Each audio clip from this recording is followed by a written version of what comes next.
And we're live. Let's go, let's go.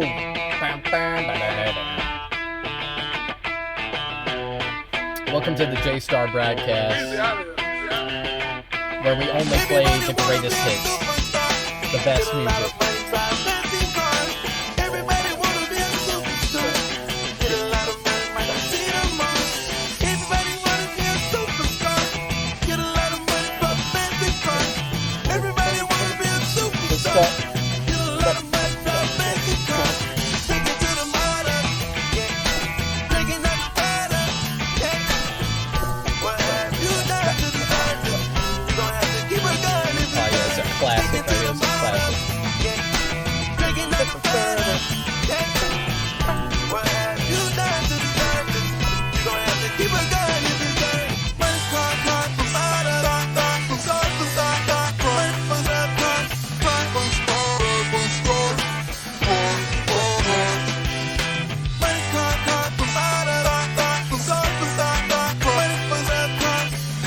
Real music, real hip hop, bitch.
Real hip hop. Everybody wanna be a superstar. Get a lot of money, drive fancy cars. Everybody wanna be a superstar. Get a lot of money, might not see them all. Everybody wanna be a superstar. Get a lot of money from fancy cars. Everybody wanna be a superstar. Get a lot of money from fancy cars. Sticking to the motto, yeah. Drinking out the bottle, yeah. What have you done to deserve this? You gon' have to keep it going if you learn. Sticking to the motto, yeah. Drinking out the bottle, yeah. What have you done to deserve this? You gon' have to keep it going if you learn. Get to the motto, get up, get out the motto. What have you done to deserve this? You gon' have to keep going if you learn. Forgot about that. Alright, anyway. Unfortunately, that is where the fun ends, okay? Because we're reacting to fucking Tucker Carlson interviewing Nick Fuentes. Which, some people would say, why is Tucker Carlson interviewing a straight up white supremacist, straight up Nazi? Who knows? I guess this is just really strange. I guess it is. Nick Fuentes, thank you for doing this. Yeah, thank you for having me. I wanted to meet you. Liberals watching the rise of like straight up white supremacy in America, like, oh, well, how is this happening? Yo, what? I thought we were a liberal nation, a liberal democracy. Oh no, how is this happening? Anyway, let's get right to it. I've heard about you. I've heard about you. So, thank you. I want to understand what you believe, and I want to give you a chance in a minute to just lay it out, not what you're pivoting against, which are a lot of the same thing. I agree with you on some of the things you're pivoting against for sure.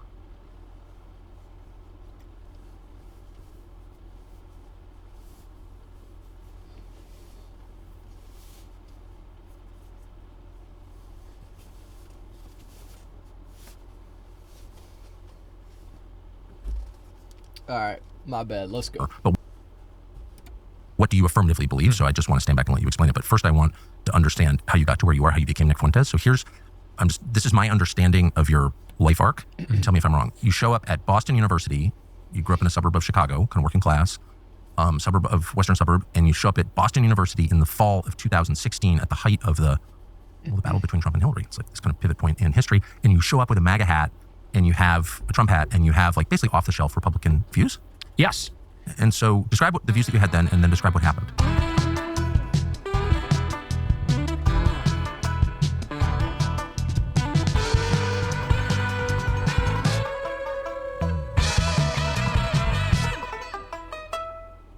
Yeah, so when I was in high school, I was very political. I was reading a lot of the libertarian stuff, Austrian school, Chicago school, economic type literature, because that's what was popular at the time. If you went online in the early 2010s, that's all the conservative content there really was. That was the most extremely online type Libertarian stuff. economics.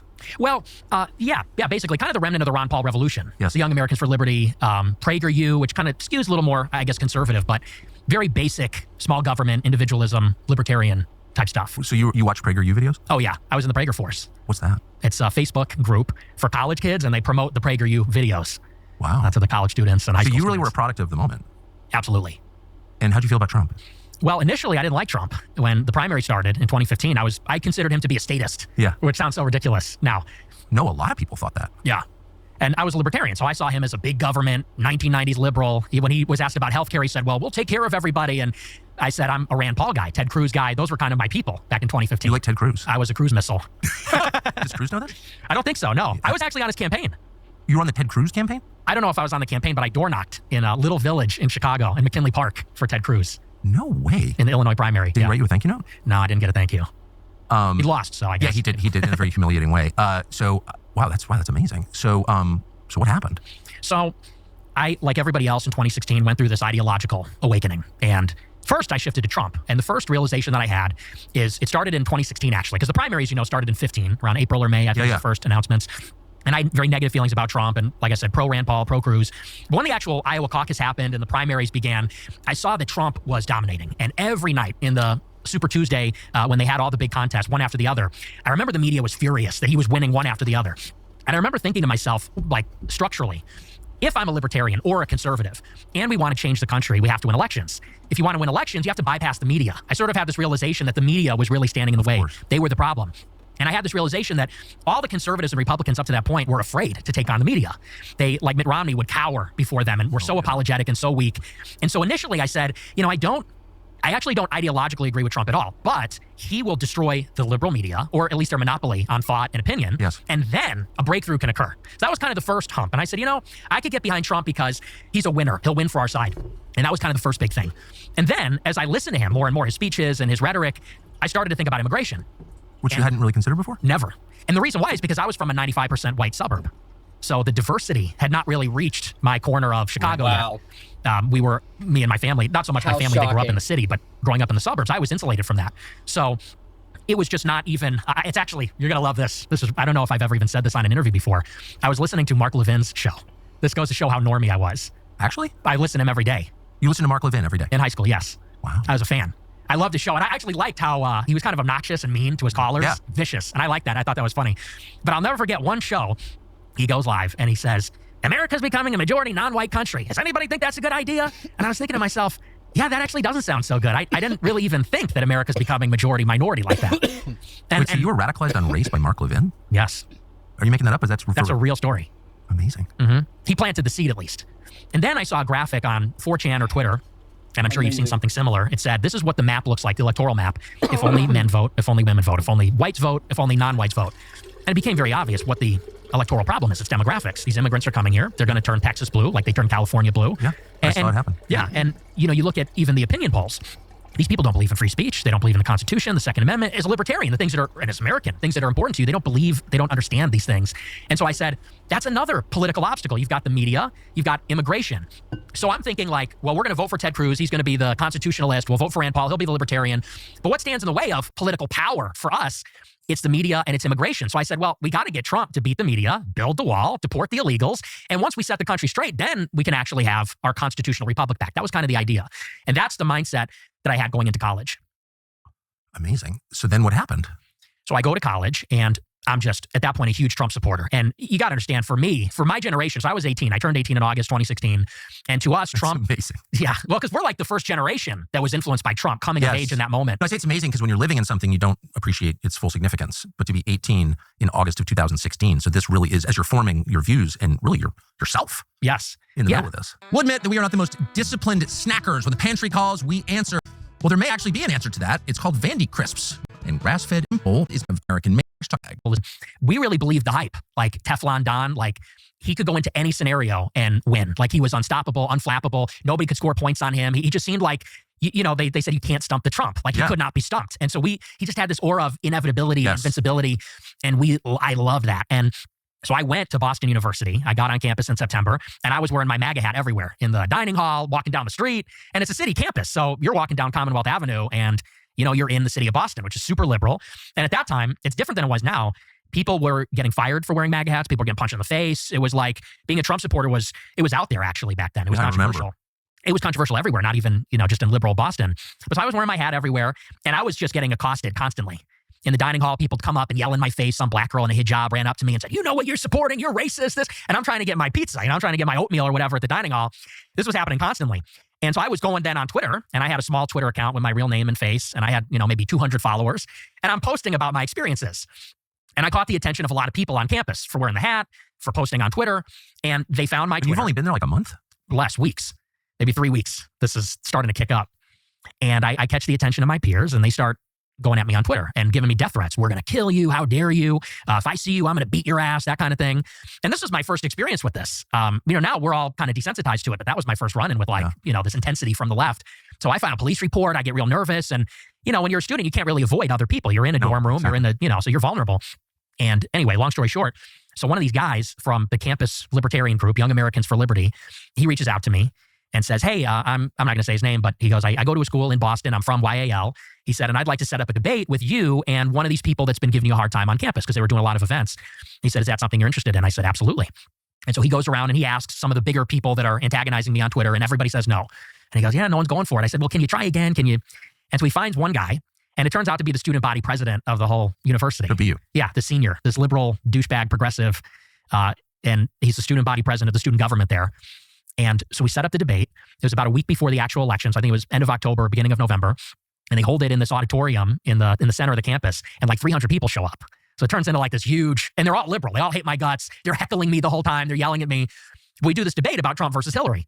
And so I'm there and I'm pro-Trump, and I say, I think Trump's going to win. And I'm straight up like ripping the Ben Shapiro talking points. I'm saying, it's got everything to do with culture and nothing to do with race, and diversity's a problem and all this. And I decisively win the debate. It's like not even close. The debate wraps up, and this girl who I think I talked to her on Twitter once or twice comes running up to the stage after the debate, and it's Cassie Dillon. And at this time, she's a fellow at Daily Wire, Ben Shapiro's company. And like I said, I barely knew her. And she comes running up and she says, oh my gosh, I live streamed this debate on Periscope on Twitter. She said, and 30,000 people watched it, and you have like 5 job offers. You did incredible. I said, wow, I don't know what to say. That's great. She goes, you're 18 years old. Yes.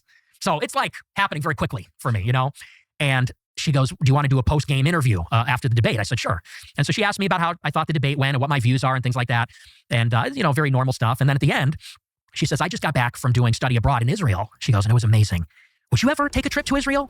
Wow. And I said, no, I think I got everything I need right here in America. And she goes, oh, okay. And she wraps up the interview. And that was a little bit of foreshadowing. And this begins a relationship, not a romantic relationship, but we become friends and we start talking. And she's plugged in, like I said, at Daily Wire. She's talking to people at Right Side Broadcasting Network, the college Republicans. Yeah, you didn't need to I start to develop this clarify friendship that. with her. And over time, she lands me the show on Right Side Broadcasting Network.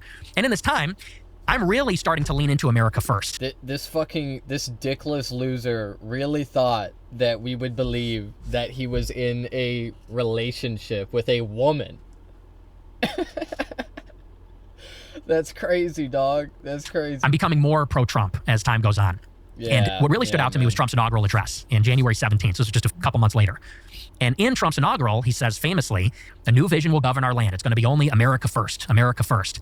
And I said, that's me. Like, that's what I believe. I'm an American nationalist. Me too. Fully at this point. Not even a conservative. And there was one thing that happened just before that that really struck me as strange. And I've told this story before. I'm not going to spend too much time on it, but suffice to say, Barack Obama, in the lame duck period, so the Democrats lost the election, he's on his way out. There's a resolution in the Security Council condemning the settlements in the West Bank and Israel. And typically, the U.S. delegation will veto those resolutions condemning Israel. Well, Obama's on his way out. He's got nothing to lose. So the U.S. delegation abstains from the resolution, and it passes. And Fox News and all the pro-Israel conservatives are calling him an anti-Semite. They're saying he hates Jews, he's an anti-Semite, he hates Israel.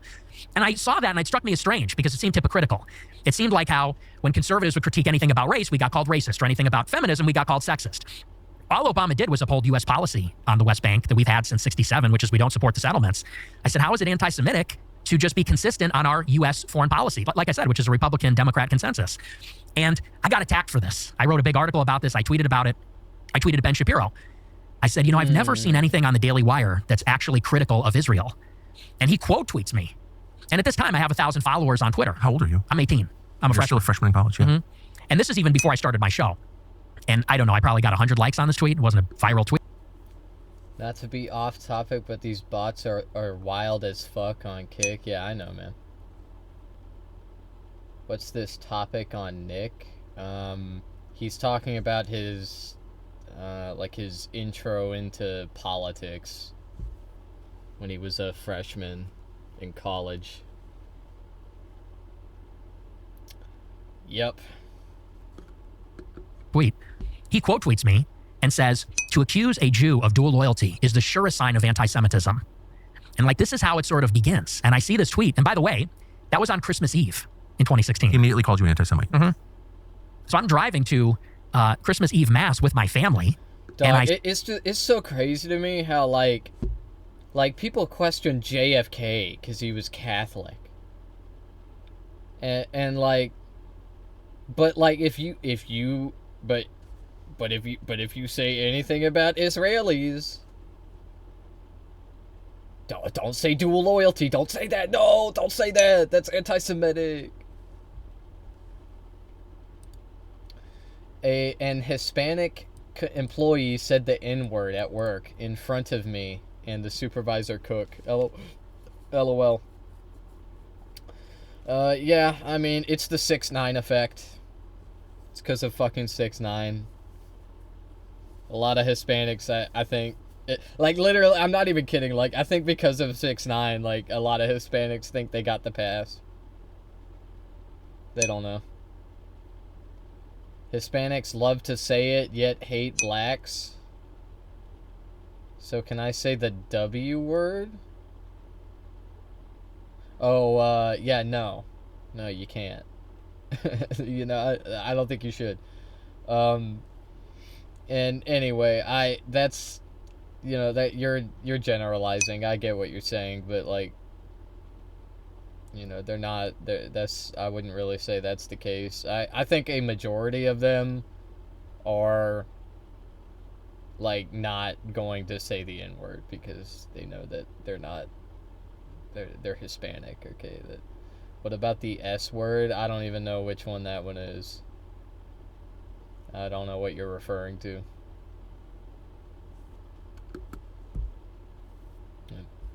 Anyway. I see on Twitter, the notification comes up. Ben Shapiro quote tweets me, calling me an anti-Semite. Oh.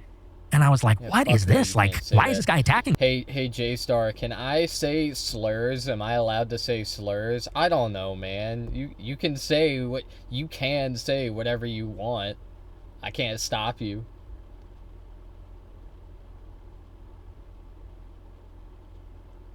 I don't think you should. I don't think anybody should.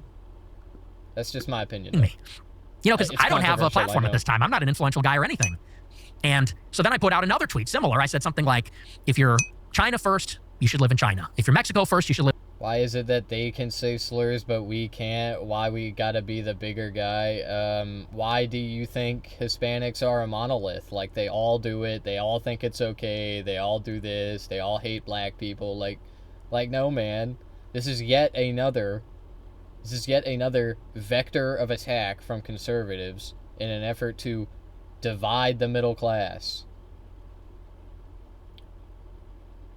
They want us divided on race, on sexuality, on everything. This is just another case of that. Hispanics are your ally. Okay? There are plenty of Hispanic people that say the exact same thing that you're saying about black people, and it's equally as dumb. We've been divided ages ago. Nothing is going to change. Yeah, nothing ever happens. Don't you know that nothing ever happens, J-Star? Yo, J-Star, you think that something's going to happen, but let me tell you, nothing's going to happen. Don't... No, the fuck they are not. Hispanics are more anti-black than whites, LMAO. I think that Hispanics have a more vicious set of racist, but I think that Hispanics as a whole are less racist than white people. Yeah. Yeah, what the fuck are you saying right now? You think Hispanics are... Like, think about what you're saying right now, man. Think about it from an outsider perspective.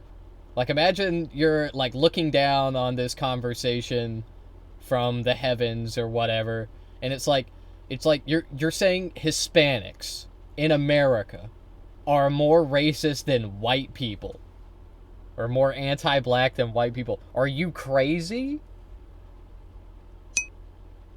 It's easy for you to say you're white, Hispanic. Oh, shut the fuck up. Oh, you're white. You're white. You can't have an opinion. You can't have it. It's easy for you to say. Not really. Not really. I have to think about these things. Hispanics have all shades like black people. They look like you. They look like me. Yet they still think dark people are scum and inferior. Hey, I'm enjoying your stream. Bro, how many Hispanic friends you have? LMAO, Hispanics like being within their own or just with whites? Oh, yo, Kick Fam. Yeah, join that. How many Hispanic friends you have? I have no friends, okay? But I have been friends with Hispanic people. I have known Hispanic people. Puerto Rican, Mexicans, Venezuelan. I don't think I've ever been friends with a Brazilian. That's one that I haven't gotten around to that yet. Cuban, I had a Cuban friend. I also had a Cuban coworker that I was pretty close with. Yeah, I mean, I don't know. That's about it. But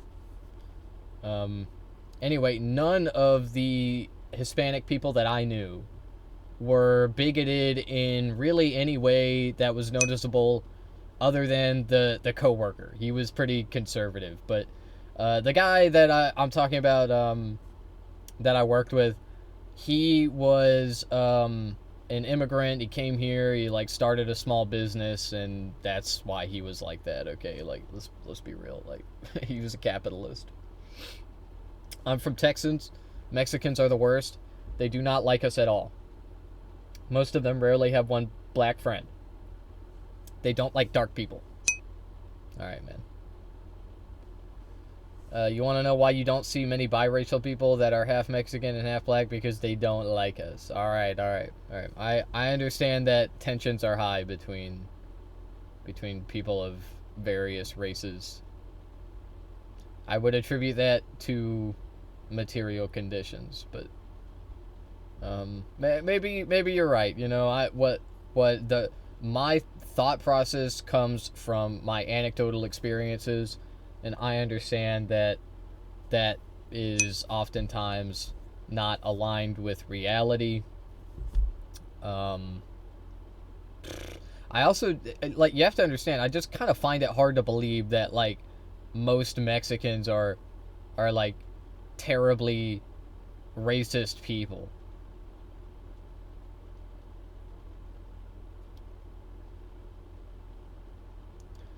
I certainly see it. I think that like Mexicans and Hispanic people in general, they are more open in conversations about race, and therefore they can be more like openly racist. It's also more socially acceptable, I think, for them to present that way. They view themselves as white. Just saying Nick Fuentes is Hispanic, they see us as inferior. He's from Ohio, man. He's from Chicago. My bad. He's from Illinois. He's like 25% Hispanic. They view themselves as white, yet Americans don't. They worship white people, like most non-blacks do, lol. I am from Texas. I can give you plenty of stories. They are not black people friends, nor allies. Yeah, but they are similarly facing a system of oppression, like black people are. But yeah, I see what you're saying. And like I've been hearing this for months, man. I'm just kind of tired of the Hispanics are right wing thing. Like, yes, I know they are right wing. I know lots of them are right wing. I know that there was a pretty big shift. Most of this is coming from third, fourth generation Hispanic immigrants, not the people who are just moving here. So, like, basically what I'm saying is Hispanic people whose families have been here for multiple generations, the white supremacy has gotten into their brains, okay? They're brain rotted. But people who are just now getting here are not like that as much, I don't think. You also need to understand that Hispanic people, especially the ones who have been here for multiple generations, are frustrated by their material conditions. Like, I thought we moved here to get a better life. Why is my family still toiling away in the apple fields? Why should I give even 1% of energy to defend them when they don't with us? Sorry, if it makes me awful, oh well. Tired of being hated for something I was born with. Blame their sky daddy for not sheltering us from the sun. Alright, man. Alright, now you don't have to be like Hispanic defender number one. I think that you need to like know you need to know where to find your allies, how to spot them. Okay, sometimes nobody is perfect. There are no perfect victims.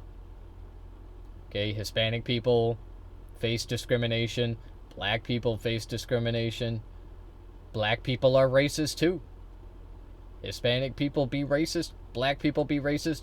White people especially be racist, okay? I'm sorry, man, but like Hispanic people, I think they're like at worst just more overt about it. But white people are just like way more casually, like it is casually ingrained in us from a young age. We take all of the racist institutions for granted. We accept it as the natural order. You know, black people are criminals. Black people, that's just the way it is. They have parents who tell them that white supremacy is wrong. That's it. It's wrong. They refuse to listen. Perhaps I can't speak on your lived experience. I get that that like you may look around and you see enemies, you see shadow demons, but like brown people are your ally, man. Even lots of white people are your ally, okay? But if any like race were your enemy, it would be white people. Unironically.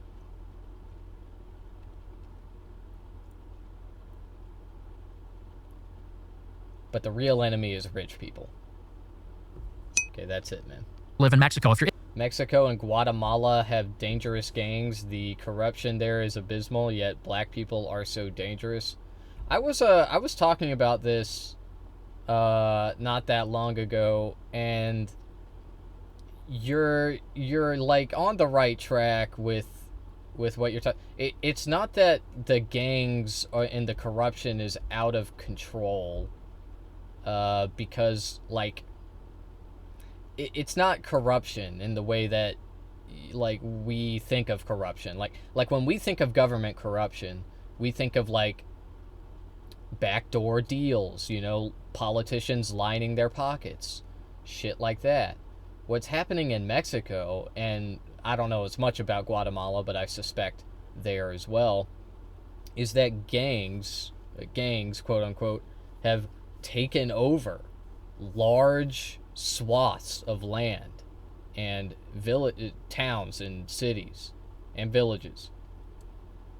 They've taken them over, and they are now the governing body in those places.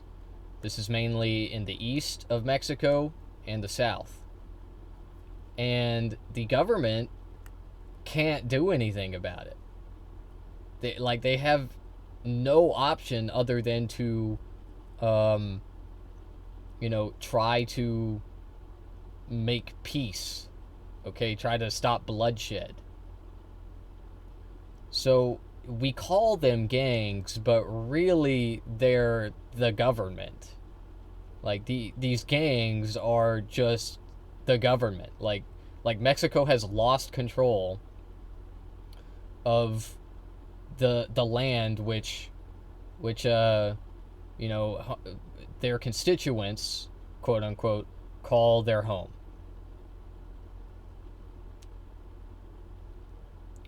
So like when we say that politicians are corrupt and they're making deals with gangs, I see it more like international relations, right? I see it as like two separate governments negotiating terms. Because at this point, the gangs are, and again, I use air quotes when I call them gangs, but these gangs are too large to like dissolve them, to destroy them, to eradicate them. It's never going to happen. They hold too much authority, too much power. The only way to get rid of them is if we go to war with them and we violently overthrow them, which is a terrible idea. Israel first. Anyway. Maybe you should go live in Israel. And again, he quote tweets me and says, "You're an anti-Semite." That same night? This was, I think, a couple weeks later. Happened a little bit further down the line. And so, Were you surprised that he knew you gonna were? cancel me? yeah, I was. Gen Z me, bro? I was surprised at why he cared. Yeah. Because I'm thinking, how does he even know who I am or what I'm about? And it turned out that Cassie Dillon, she had texted him earlier and she wanted him to take me under his wing. She texted him after that debate and said, you know, you really like this guy. He's amazing. He did this great debate. She goes, but he's a little too pro-Trump. He's a little too Trumpy. And he goes, I'll take a look. And so I guess the two of them were kind of like grooming me in a sense. Yeah, but Shapiro was like a never Trumper, I think. Wanted me to go maybe and be a Daily Wire, or maybe looking at me as a potential conservative activist or influencer.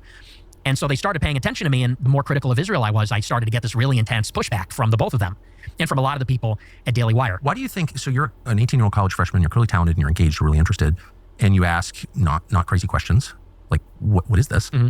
And rather than explain it, they just call you a racist, call you an anti-Semite. Like, that's the first response.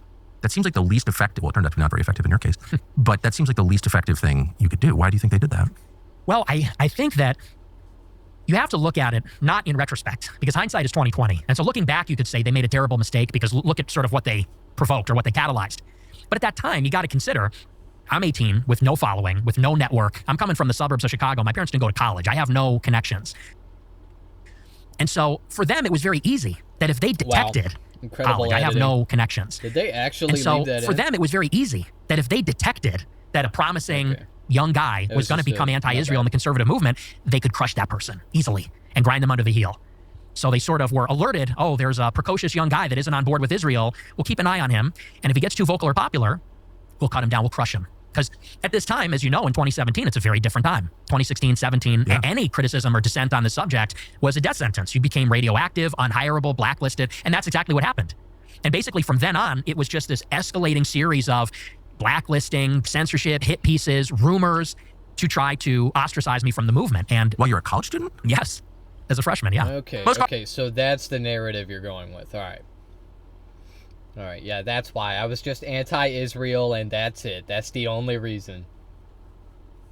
It totally isn't all of the, like, white replacement theory that I was peddling, all of the slurs that I was saying, all of the truly anti-Semitic shit I was saying as well. Yeah, it was none of that. It was just because I was anti-Israel. That's the only Coffee companies reason sell why. weakness, watered down drinks from man. faceless corporations that don't care about you or your Hello, family. Dome, Black Rifle, 64340. Chuck's brag is in this cup right here, is very different of the U.S. and Oh, nobody wow, just he's veterans, enjoying my ranchers, stream. just decent people who'll get up early, goes to Red Tucker or pick it. Ben Shapiro seems like a big part of your political evolution. Yes. You went from a fan / acolyte to Yo, an I gotta opponent join and the then Kick just pivoted Fam against Discord. everything Yeah. that he believes. Yeah, The it Kick was Fam Discord. because it was this new dialectic that Trump forced. Yeah. Trump planted the seed. And the seed was America first. Yes. So once you accept that, a lot of the way we're doing things becomes impossible to support or justify. Right. The contradiction becomes apparent. It gets moved to the center, and it becomes unignorable if you're consistent. So what kind of efforts did they make to make you go away? So this is a couple of months down the give me line. $10. You know, first they would try to dissuade me from asking questions because I was friends with a lot of the Daily Wire writers, not just Cassie Dillon, but many of them were Jewish. And I would ask them point blank. I would say, so why do we give Israel all this money? $3.8 billion per year? What is that for? And they would say, well, you know, there's a really good answer for that, but you're asking it in the wrong way. You're asking it in an anti-Semitic way. I'd say, I'm asking for the proof. You know, what's the argument there? And so first it was the sort of, hey man, could you kind of tone it down? You're asking us about the money donated to Israel. You are anti-Semitic. You are like, dude, he's not kidding. Like that's really all it takes. And like, what's crazy? Hello. Oh, he's enjoying my stream, by the way. The craziest part about this is that all of the Nazi shit that Nick Fuentes was saying back then, none of that was anti-Semitic to these motherfuckers on the Daily Wire. Like, oh, okay, you love Nazis, you love Hitler, you love Hitlerian politics. That's awesome, dude. You're questioning Israel? That's anti-Semitic! That's anti-Semitic! How dare you! And it's just like, dude, can we get any more cooked? Is this like... Maybe just don't bring that up so much. This is it, But I was right? persistent because at this time I was genuinely Goddamn. inquisitive. I wanted to know, is there an actual reason? And I was actually expecting that there was a really good reason for all of it. And the more that I read, the more that I dug into the subject, the more I found out there's a lot of these neocon Jewish types behind the Iraq War. There's the foreign aid complex, which is really unique. There's AIPAC, which is this intense foreign lobby where it's bipartisan. It seems to be the only thing that the parties can agree on. And so it just made me burn more with curiosity. So I just kept asking them. And eventually they said, you know what? We're not going to talk to you anymore. And these are my friends. I met them, went to Christmas parties with them. And all of them one day said, you're done. We're blocking you. We're never going to speak to you again. We're never going to have you on our show. And I said, wow, like this seems like inhuman. I'm struck by how impersonal this is. Like here, I thought we're friends. We're all conservatives. Maybe we disagree on one issue. Now I'm being canceled by the right. So I was shocked by this. When was this? This was February or March 2017. So you're still a freshman in college? Yes. Are you even paying attention to college at this point? No, not at all. And my grades started to suffer because I was just really focused on this. So that's pretty young to get canceled and pretty young to have friendships destroyed over politics. Like that's usually, like decades down the line. Right. What did you do? Well, I just became more emboldened. And so I took this story on my show. At this time, I was on RSBN, and I had this show, which I named after the inaugural. It's called America First. And I would kind of subtly bring up the Israel topic and say, this is something you're not allowed to talk about. This seems like an apparent contradiction. It's a big problem. And they escalated their attacks. Congratulations Cassie Dillon on would your call my fit, boss, bro. who she was friends with, at glad RSBN it's every you. day for weeks, saying, you'll never believe what Nick said on his show tonight. It's so racist. It's so bad. You got to take him off the air. It's going to make you look bad. And I would then get word from my boss, Joe Seals. He was the founder at Right Side. And he would call me up and Love say, the I don't know stream, what has by gotten the into way. Cassie. I thought you guys were friends. enjoying the But she's stream, by calling the me every way. day hysterically, demanding that I fire you. And I was like, wow. Like, so it just keeps We need getting to worse. ban It the starts term with this, like, Discord. they're very weird about the subject. Then they don't want to Solid talk to way me. to Then get they're trying to more get me viewers fired. and And I'm thinking, okay, so clearly what I'm asking about, there's some truth there that they don't want. Dude, last night they were going crazy. Like, you thought the bots were bad. You think they're bad right now. Like, they kept coming in here, and like, if I were a little stupider, I would have fallen for this shit, okay? They said, or I would have fallen for the first one, at least. Because he said, hey bro, you got exposed. You have been exposed. Join the Discord to see how you got exposed. And it's like, that's good bait, That's good bait for a streamer, I feel like. Not that I really want to give them feedback, okay? But, like, You know, goddamn, like, it's a good hook. Yeah, I saw that comment earlier. I wish I could get the password for Google Chrome. It's been so long since I've been on here, lol. Oh, wait, you don't have the password for it. Oh, shit. That sucks, man. Yeah, I like that. I like that name. I like Google Chrome. So you're only logged in on your phone or something? I made so many names when Kick came out. LMAO. Do you have an email set up for it? You could maybe recover it. Maybe. Or maybe couldn't you like change your password from the account settings? You're signed into it. Yeah. I don't know, man. See, I should have asked you this earlier. Did anyone during the course of pre-cancellation say to you, here are the reasons? You're not asking the question correctly, but there are reasons that our foreign aid to Israel is so high. Like, and here's what they are. They did, but in a very general and vague way. As you know, it's never specific. They would say things like, well, they're our partner in the Middle East. They're a democracy in the Middle East. Just as very vague. It's rhetorical. And I read The Israel Lobby by Mearsheimer and Stephen Walt, and they break it down very succinctly that there's no real strategic benefit. Actually, there's strategic liability. That's why. Eastern Mediterranean is not a strategically important region. The intelligence that Israel provides is not useful. Actually, it's detrimental because they frequently lie. The technology we give them, they pass along to the Chinese, which is a big scandal. So I would give them all this and say, yeah, that's not adding up. And they would say, yeah, well, you really just can't talk about that. Yeah. Well, your friend said that to you. Yes. You're anti-Semitic. Wow. Okay, so what happened to your job? The Right Side Broadcasting gig? Eventually, I got fired. I got kicked out. Why? Because one of these clips that Cassie Dillon had a problem with, she ran it up the flagpole. She took it to Media Matters, actually, which is a left-wing outfit. They're like a cancel mill. And wait, the Daily Wire person took it to Media Matters? Yes. Are you sure? I'm 99% sure. Huh. What was the clip? It was a clip, ironically, where I was talking about the travel ban, the so-called Muslim ban, and I was defending it. And I said that the First Amendment does not protect foreign nationals. It doesn't protect Salafists, Wahhabis. Right. He's like, I said, they're saying that there's a constitutional right for radical Muslims to come here. And I said that, how are they protected by the First Amendment? They're foreign nationals. And the authorial intent of the First Amendment was actually not even to protect that to begin with. It's kind of anti-Christendom radical ideology. So it's something, ironically, that probably Shapiro and Cassie would agree with. But they recognize the currency that a clip like that would have with the left. Because the left could say, you're Islamophobic, you're racist. So she brought that to the left, saying, look at this guy. It's not that he's anti-Israel, but he's anti-Muslim. Yes. That's very interesting. Yes. And so that clip appears on Media Matters, which at the time, I was the subject of a lot of attacks from them at the time. And people kind of listened to them. Yeah. Including on the right, they listened to them. Yes.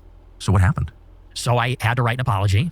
My boss called me up and said, you need to apologize for what you said. For being anti-Muslim. Yes. And so I didn't write, I'm sorry, but I had to write something like, well, I should have chosen my words more carefully and this, that, and the other.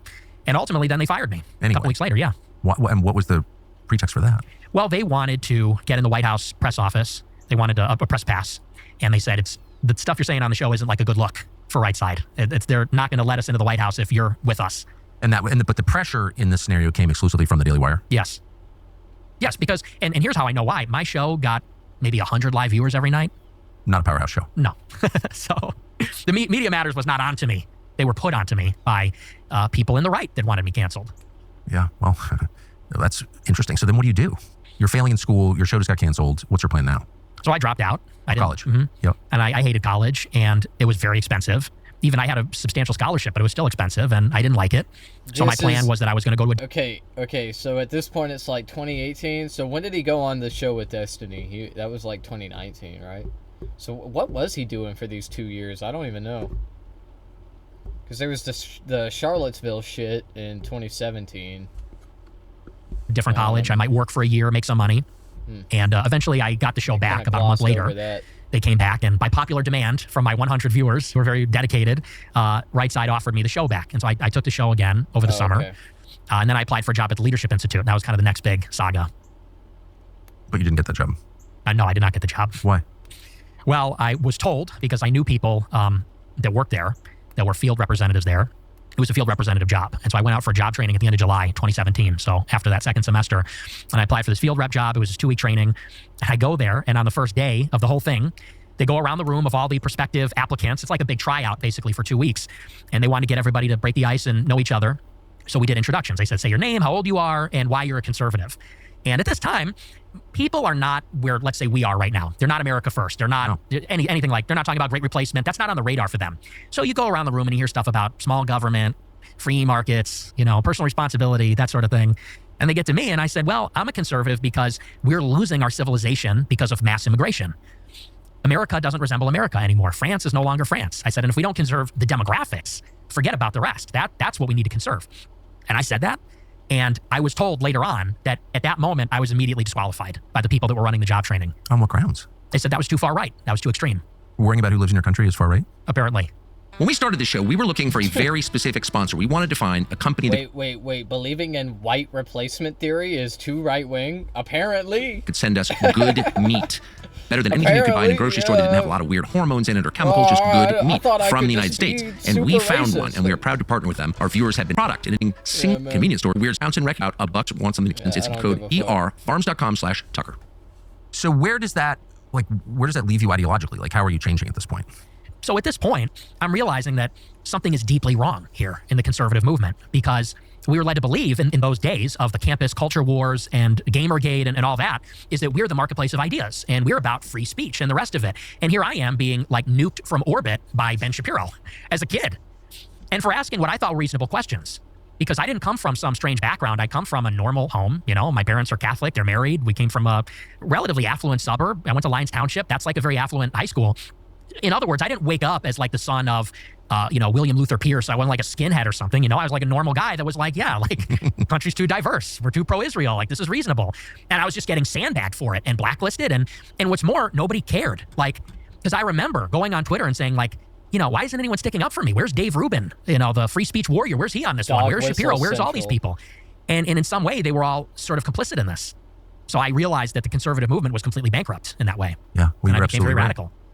Well, you became. I mean, let me just say, I'm so familiar with. You know, I was much older when it happened to me, and much more insulated. I was not a college student. I was like 45, so you know, and I was in a much better place to withstand the pressure. But I do think and I want to. This is my main question to you: is when you get attacked, when people call you names, like they always call me racist, and I would always think to myself, I'm actually not. I would tell you if I was racist. I'm a little sexist, but I'm not racist. And I never understood why they did that. And then I thought maybe the point is to make me racist. Where you get to a point where you're like, well, if you're going to slander me, then I'll just become the thing you're calling me. I do think that's a feature of human nature, don't you? Mm-hmm. And if you stare too intently at the accusers, at the, whatever Ben Shapiro's or Mark Levin's or Ted Cruz or whoever it is calling you names, it like distorts you and you actually change and become what they say you are. Have you thought that ever? Do you worry that happened to you? No, I don't think it ever did, because I know who I am. I had a very firm grounding of what I'm about, which is that I was deeply Catholic, and I still am, deeply patriotic and pro-American, and I don't consider myself temperamentally to be an angry or a hateful person.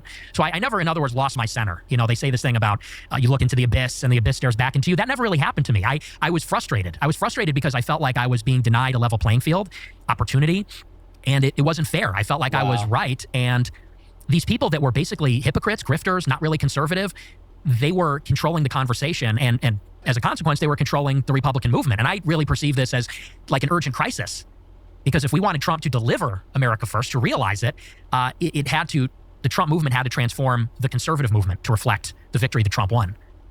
So, and I won't keep torturing you with biographical questions, but I do want to, like, so how your show gets canceled, you drop out of college, you have no money, you decide you want to work at the Leadership Institute, which is like a conservative think tank or some organization of longstanding in Arlington, Virginia. Can't get the job there because you're worried about immigration. It's all pretty amazing. And then, like, where does that leave you? How did you succeed?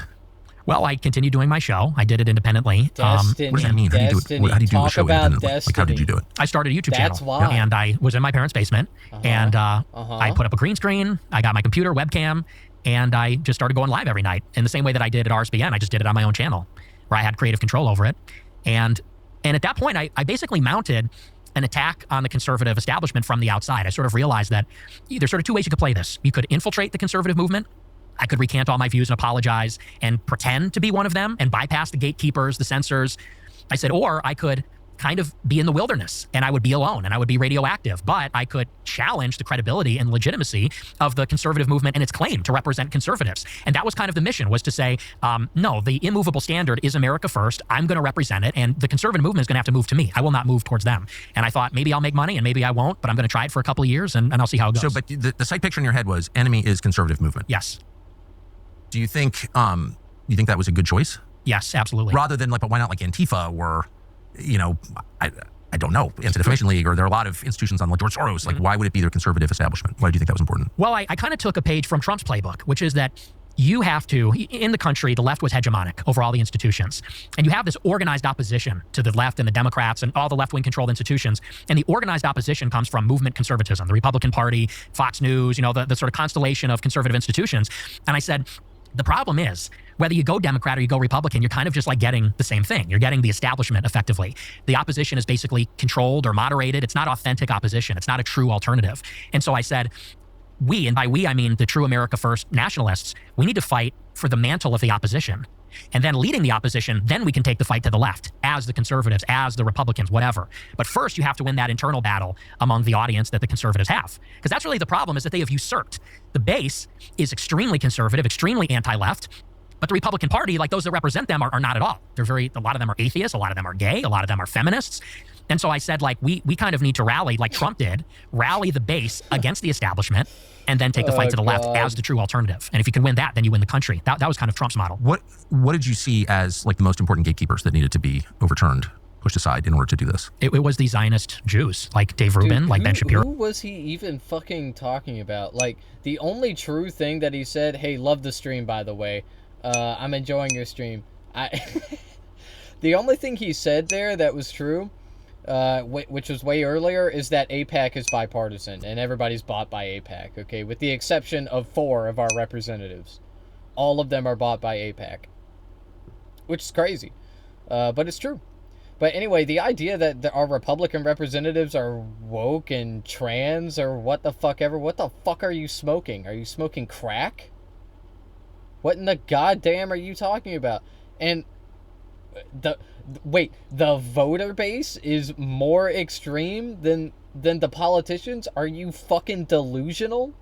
Are you delusional? No, man. The Republican base is not like you, Nick Fuentes. They're just not. They think you're stinky and gross and weird, okay? Tucker Carlson is a little bit more palatable than you are, but they think that even he's kind of stinky. Okay, when he starts talking about white replacement and whatnot. Okay, because most conservatives are just normal people. They are. They're like kind of dumb, they're kind of stupid, okay, just like liberals. And the Republicans get them on 1 or 2 fringe issues. Everybody's the same. Everybody is the fucking same, okay? It's all just these voters, okay, these motherfuckers, they care about like one issue, like abortion or immigration, and that's what they vote based on, okay? That's it. They vote for the party that they think represents them. That's why it was so fucking stupid when Kamala was like, I'm gonna strengthen the border, I'm gonna girl boss the fucking border. Like, that wasn't fooling anyone. Republican voters that care about immigration, they know that the Republican Party is the party to vote for that, okay? That's it. You're never going to convince them to vote Democrat. The only way is to convince them to vote Democrat for a more important reason, like, populist, labor populism, or worker populism, or to break them out of their cage where they think like immigrants are taking our jobs and whatnot. And that's how it is on every issue, all of these fringe issues. That's the way it is. So no, man, that you're stupid. Nick Fuentes is just fucking stupid. Like Dennis Prager, which doesn't surprise me. It was these the guys that were really controlling the media apparatus that seemed to me to be the biggest impediment. Fox is not a Jewish business though. Well, Rupert Murdoch is an ally of Netanyahu, so he's aligned. Yeah. And he owns the whole News Corp empire, so, and yeah, he's certainly a part of it also. Yeah, so see, even even when they're not Jewish, they're like, oh no, actually he's a secret Jew.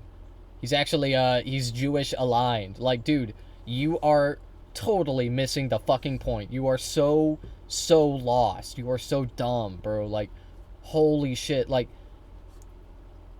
dude, oh my fucking god. They will literally They will say, first they'll say, like, Jews control everything. They control everything. And then when you're like, actually, like, none of these people are Jews. Like, all of the bankers are fucking Irish or Protestant or whatever. Because that's what they always are, okay? It's always white Anglo-Saxon Protestants, okay? So you point out all of the white Anglo-Saxon Protestants, and then they're like, oh, no, they're actually, like, compromised by the Jews. And it's like, dude, you need to go away. Like, you need to, like I've said before, you need to be, like, Clockwork Orange. You need to be wokified, okay? That's what I think. Hey, I'm enjoying your stream, by the way. Have you posted a KickFam Discord server yet? Oh, shit. Oh, 2 of them are going at the same time. That's crazy. I'm enjoying your stream, by the way. Oh, man. Where are they coming from? Who is running these bot farms, man? This is crazy. I mean, Dave Rubin, though. Does he matter? No, not really. Right. I mean, Dave Rubin is like, I don't know. Do people watch Dave Rubin? They did back then. I mean, because you got to consider, they were kind of like the ascendant new media, you know? They represented the next big thing. I mean, and Ben Shapiro seems irrelevant to me now. Now, but back then, for the young, I guess he was that's true. huge. Mm-hmm. So maybe you won. Oh, certainly. Well, it wasn't that long ago that many Americans thought they were inherently safe from the kinds of disasters you hear about all the time in third world countries. A total power loss, for example, or people freezing to death in their own homes. That could never happen here. Obviously, it's America. People are recalculating. Unfortunately, it happens. Each last and will power protected. That means it's plugging itself away. Countries supply. You know, I'll narrow it down to foreign policy. Okay, who is effectively opposing neoconservative foreign policy, which has been the dominant foreign policy of the United States for my entire life, which has been so destructive, I think, and I've seen it. Who are the voices who are sincere in their opposition to that and who have some ability to change the country's orientation on foreign policy? And those would include Marjorie Taylor Greene, J.D. Vance, Matt Gaetz, me. But you've attacked all of those people. Yeah. Why would you, and almost Joe Kent, those strike me as someone who's really interested in this topic. I'm not that interested in the Jews, but I'm very interested in the foreign policy question. Those seem like the most sincere. Those seem like the only hope of the country to get away from this destructive, really self-destructive cycle. Why attack them? Well, in short, they attacked me first. Yeah, but like, who cares? Well, let's take Joe Kent. I mean, you attack me constantly. Well, and I'm like, I don't really give a shit. I want to meet the guy. You attack me first, too. No, but what I'm saying is I'm not whining about it. Sure. I'm just saying, like, so, you know what I mean? Well, I don't say so because, like, take Joe Kent, for instance. I supported Joe Kent, and I talked to Joe Kent. I got introduced to him by Matt Braynard. Matt Braynard went to my conference in 2021. He bought a table. Was he his campaign manager? He was. Okay. Or he was a consultant, but he was on the campaign, yeah. And so I met Matt Braynard. He liked me a lot. He loved my conference in February 21, which he bought a table at for his organization, Look at America. And in 2021, and by we, I mean my nonprofit and myself and my team, we wanted to support America First candidates in the midterms, like you said, authentic opponents. Me too. Yeah. That's how I found Joe Kent. Yes. And so I met a lot of the people in that sort of scene. Like Ryan Gerdusky, I know, is very supportive of Joe Kent, and other people that are more private I don't want to name, but they put me on. Not just to Joe Kent, but Patrick Witt in Georgia, Gibbs in Michigan, a lot of different people. And Joe Kent was one of them. And I had a phone call with Joe Kent. And I told him, I had my assistant on the phone too, who's Jewish, by the way, just because I want you to know I'm cool like that. You know, I don't judge. But so I'm on the phone with Joe, and I said, look, we support you, and we want to do everything we can to help you. We want to have my followers knock on doors for you. We want to boost your social media. Anything that you need, we want to help you. I said, and we don't even want to be publicly associated. I said, because we know that might hurt you. I said, the only thing that we ask in return is you can't disavow me if the media asks. And you can say whatever you need to say, but you can't disavow. And he said, yeah, I totally agree with you, because if we start disavowing each other, then we're just going to eat each other alive and the left wins. We're in agreement. And a couple months later, Joe tweeted in support of me, because I had been banned on all social media. I was on the no-fly list. So he said something on Twitter like, you know, Nick Fuentes shouldn't be banned. He should not be censored. A month after that, I put out on Twitter, I said, Joe Kent is one of the most impressive America First candidates that's running in 22. Well, fast forward a whole year later. I do my annual conference, AFPAC, in February 22. Marjorie Taylor Greene attends. It's we had 1,200 people, and it got a lot of media attention. And I'm driving home, because I'm on the no-fly list at this time. I'm driving home from Florida. Can I ask you, by no-fly list, do you mean not extra scrutiny, but like not allowed to fly in airplanes in the United States? Not allowed to fly, yes. How old were you? I was 23. Did you have any felony convictions? No. Okay. I wasn't even aware that could happen. How long were you not allowed to fly in airplanes in the United States? 1 year. It's really crazy. Yeah, it was. Sorry, I just want to get that up. No, yeah, it's brutal. And you confirmed that you were not allowed to fly in airplanes? Yes, I have the letter from the TSA, yeah. I was on the do not board list. Sorry to interrupt you. No, it's crazy. But so anyway, so I'm driving home from Florida after my conference, and I get people start texting me. Joe Kent is on Twitter, and he says, I condemn Nick Fuentes, especially his views on Israel. That's the tweet. And I texted Joe, and I said, seriously? And he texts me back, and he says, we win by addition, not subtraction. I go, well, you just subtracted me out of the movement. I said, because I don't support you anymore. He goes back for seconds. He goes on Twitter and says, Nick Fuentes and his focus on race and religion does not fit with my message of inclusive populism. Inclusive populism. That doesn't sound like authentic America First. That sounds like bullshit to me. And I don't know. I know he's your friend, but I don't know him that well. And Right. I'm not on the team. Well, so my read on Joe Kent was he's totally sincere. He, like me, has always been committed to separating out like foreign policy views from ethnicity, not because, I mean, obviously I'm denounced as an anti-Semite every day. I don't really care what ADL thinks of me, but my Christian faith tells me that there's no such thing as blood guilt. And virtue or sin is not inherited. It's not a feature of DNA. So every person must be assessed individually as God assesses each person individually. And that's like a foundational view. So I always thought it's great to criticize and it's question like our relationship with Israel because it's insane and it hurts us. We get nothing out of it. I completely agree with you there. But the second you're like, well, actually, it's the Jews. First of all, it's against my Christian faith. Like, I just don't believe that and I never will, period. And second, then it becomes a way to discredit. That's when I was like, this guy's a Fed. I was totally convinced you were a Fed because I was like, here he's bear hugging like the one sincere guy who lost his wife in Syria thanks to these fucking crazy wars, neocon wars. And he's discredited. He's doing the David Duke. Like David Duke would always, every time I rolled out a new show, he would issue an endorsement of the show. I've never met the guy. What's that? Well, it's the Feds. Obviously, he's trying to destroy me by association. Whatever. You see the point? Yeah, but so let me ask you this. So if I'm supporting Joe Kent, I'm David Duke bear hugging. If I attack Joe Kent, I'm attacking the only sincere America First voices. I get it. I mean, I do get it. And I just want to say I love Joe Kent. I get it. Having been denounced by a lot of people I know what that feels like. So I definitely am sympathetic to that. Yeah. I was denounced by someone like last night. I hurt my feelings. You know what I mean? I'm not going to say what her name is, but I helped her. I liked her. You know, it's like, why are you denouncing me? Why didn't you call me? Yeah. Right? Yeah. I get that. I guess the two problems, but then on the other hand, like one of my favorite people in the world is Glenn Greenwald. Yeah, I love Glenn. Oh, what a good man. Glenn must have spent like 10 years attacking me full time. Tucker Carlson is da-da-da-da-da. And some of his criticism was correct, actually. You know, tool of the neocons, endorsing these fucking words. Like, he was right. But he really hated me. And then when we started to agree on stuff, I was like, you know what? It's not about me. I don't care. Like, I don't want personal pique or my hurt feelings to govern my behavior. I guess that's what I'm saying. I'm not lecturing you. I get it. But I feel like, yeah, he pissed you off. It's in a campaign. He's got 19 consultants. This kid's a Nazi. Be careful of him. Like, I don't know. Let it go. Well, and I totally agree with you, by the way. And that's why I don't take it personally at all. Like, and I like you. I've said very positive things about you on my show as well. I don't care. And I know, but I mean to say that my goal is America first. Right. It's not about me. It's not about my personality. It's about winning for America, you know, and Right. by winning, I mean, we want to see our vision realized. But with Joe, for me, it was very specific that he said inclusive populism. And I really didn't like that. Because to me, there were a lot of similar phrases at this time, multiracial, working class populism, this kind of stuff. And I said, you know, on some level, we do need to be exclusive, not inclusive. We do need to be right-wing. We do need to be Christian. We do, on some level, need to be pro-white, not to the exclusion of everybody else, but recognizing that white people have a special heritage here as Americans. And so the reason I opposed him in 22 was not because I was mad, but it was to say, America First cannot backslide into this kind of inclusive populism message, which I perceive to be more like GOP slop. And I'll tell you, when he ran again in 24, I did not oppose him. I did not oppose him. And I would have supported him if he had reached out or something like that. Because for me, it was very political and professional. I wanted to impose a cost.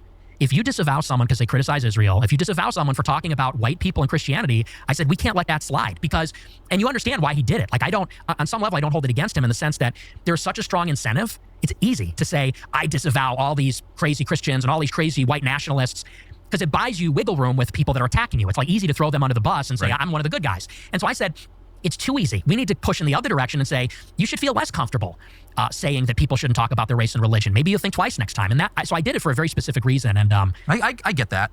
What I do think is bad, just objectively bad and destructive, is the all Jews are guilty or all anybody is guilty of anything, because that's just like not true. And we don't believe that as Christians. I mean, my hero in life is Paul, because you call him St. Paul, Saul of Tarsus, a Pharisee, and meets Jesus and becomes this just incredible man, incredibly brave, smart, loving, like everything you want to be as a man, he was.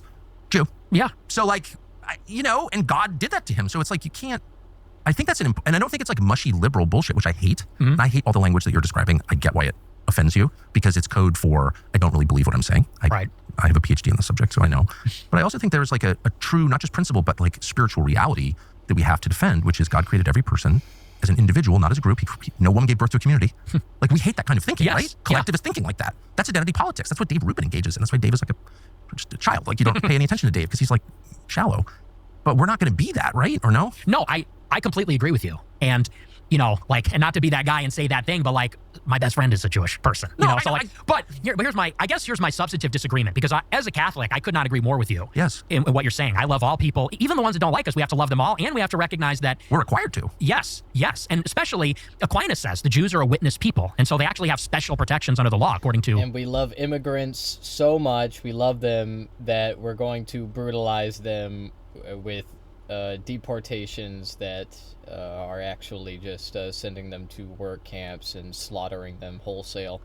Catholic philosophy. You're such a but lover I of guess my people. substantive disagreement, which I've said on the show you also, love people so much. is the idea that neoconservatism and Israel has No, you don't get it. I'm just racist, but like I don't really mean it. Like nothing you to don't do get it. with Jewishness, I'm joking. Jewish identity, the Jewish religion, because clearly the state of Israel and the neocons are deeply motivated by that ethnic identity, and their allegiance to Israel proceeds from that. You know, the plan of Greater Israel.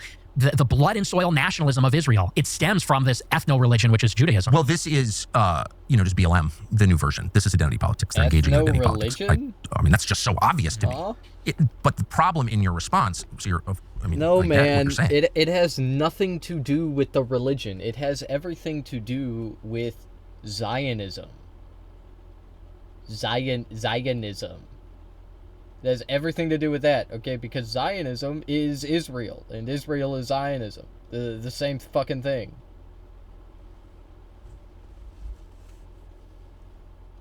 Israel is the Zion project. That is the problem in your response is it does not apply to every individual. No, and I would never say that. Okay. Well, I just think it's important to say that, not to kind of like dodge the accusations against you. My best friends are Jewish. Like, okay, I agree. Embarrassing, even though it's probably true. And it's true in my case, actually. But whatever. But because just that principle that we're all judged as individuals by what we do, that our faith, the decisions that we make, the way we live our lives, and God will judge every one of us in that way. And that's how we're supposed to judge. Like, I think that's true. Yeah, and I totally agree. But I guess the disagreement is, you say identity politics like it's a bad thing. I think identity is reality. Identity is reality. Absolutely. You just can't have a country of 350 million that's diverse where it's just like warring ethnicities, because then it's Rwanda soon. And, the people with the most force just kill the others. So, like, you can't have that here. Right? Yeah, but I would say specifically as it pertains to, you, I think, have said it's the neocons, and I think that neoconservatism, where does it arise from? It arises from Jewish leftists who were mugged by reality when they saw the surprise attack in the Yom Kippur War. Yeah, well, that's a lot of it, for sure. But then, like, how do you explain Mike Huckabee, Ted Cruz, and there are a lot like that, John Bolton. I mean, I've known them all, George W. Bush, like Karl Rove. I mean, all people I know personally who I've seen like be seized by this brain virus, and they're not Jewish. Most of them are self-described Christians, and then the Christian Zionists who are, Christian Zionists. Like, what is that? Right. And I can just say for myself, I dislike them more than anybody, because like, what? Because it's Christian heresy, and I'm offended by that as a Christian. That's why. So I don't, like, why not? Like, I'm pissed at the neocons, very pissed. I've said that a million times. I've been mad since December of 2003 when I went to Iraq. And so, like, I went and asked straightforward questions to Ted Cruz, because that seemed like there's a sitting senator who's like serving for Israel by his own description. He seemed like a worthy target. I'm not going after MTG, who's like the most sincere person. Like, why do I go after Ted Cruz? I don't understand. Well, again, with Marjorie, I was a friend of hers, and she spoke at my conference, and then the day after, she pretended like she didn't know me. Fucking A. And that was in 2022. But it's a continuum. Like you said yourself, you showed up in college, like one set of views, they evolve as you interact with reality, as the reality itself changes, as like you learn things, you grow, like whatever, people change. Well, and look, now that everyone agrees with me, I will graciously forgive them for being But why so make hostile. it personal? Like, who cares? It's not personal for me. Like with Marjorie, if she wanted to, be aligned or whatever, I would totally be on board with her. But where do you disagree with her? I don't know, because I don't know what her new views are. She's really only come around on Israel this year, and I've been talking about this issue for 10 years. And right, okay, all right, you win. But like, no, but it's not like that. It's just it's a little. It feels like BS to me that, and I've said this on Twitter the other day. It's like I got treated like I didn't exist. Right, I get and it. Canceled for 10 years for saying these things, and that's really where all this drama comes from. A time when there was this intense censorship and nobody was on board with this stuff. Like, again, Marjorie, she fired one of my people was working in her office. She fired that guy because someone found out that a Groyper was working in her office. And, that guy got his life ruined. And she pretended like she didn't know me and lied and said, I had no idea the conference I was speaking at. She knew exactly what it was. And that's fine. But now that she's on the same page, there's like this expectation like, okay, well, why did you have a problem with her in the past? It's like because she was on the other team in the past. Yeah, well, so was everybody. Yeah, I mean, so now so are you. Yeah, so what? I mean, what? Why not? It's got to be bigger than just like us, right? And it's not.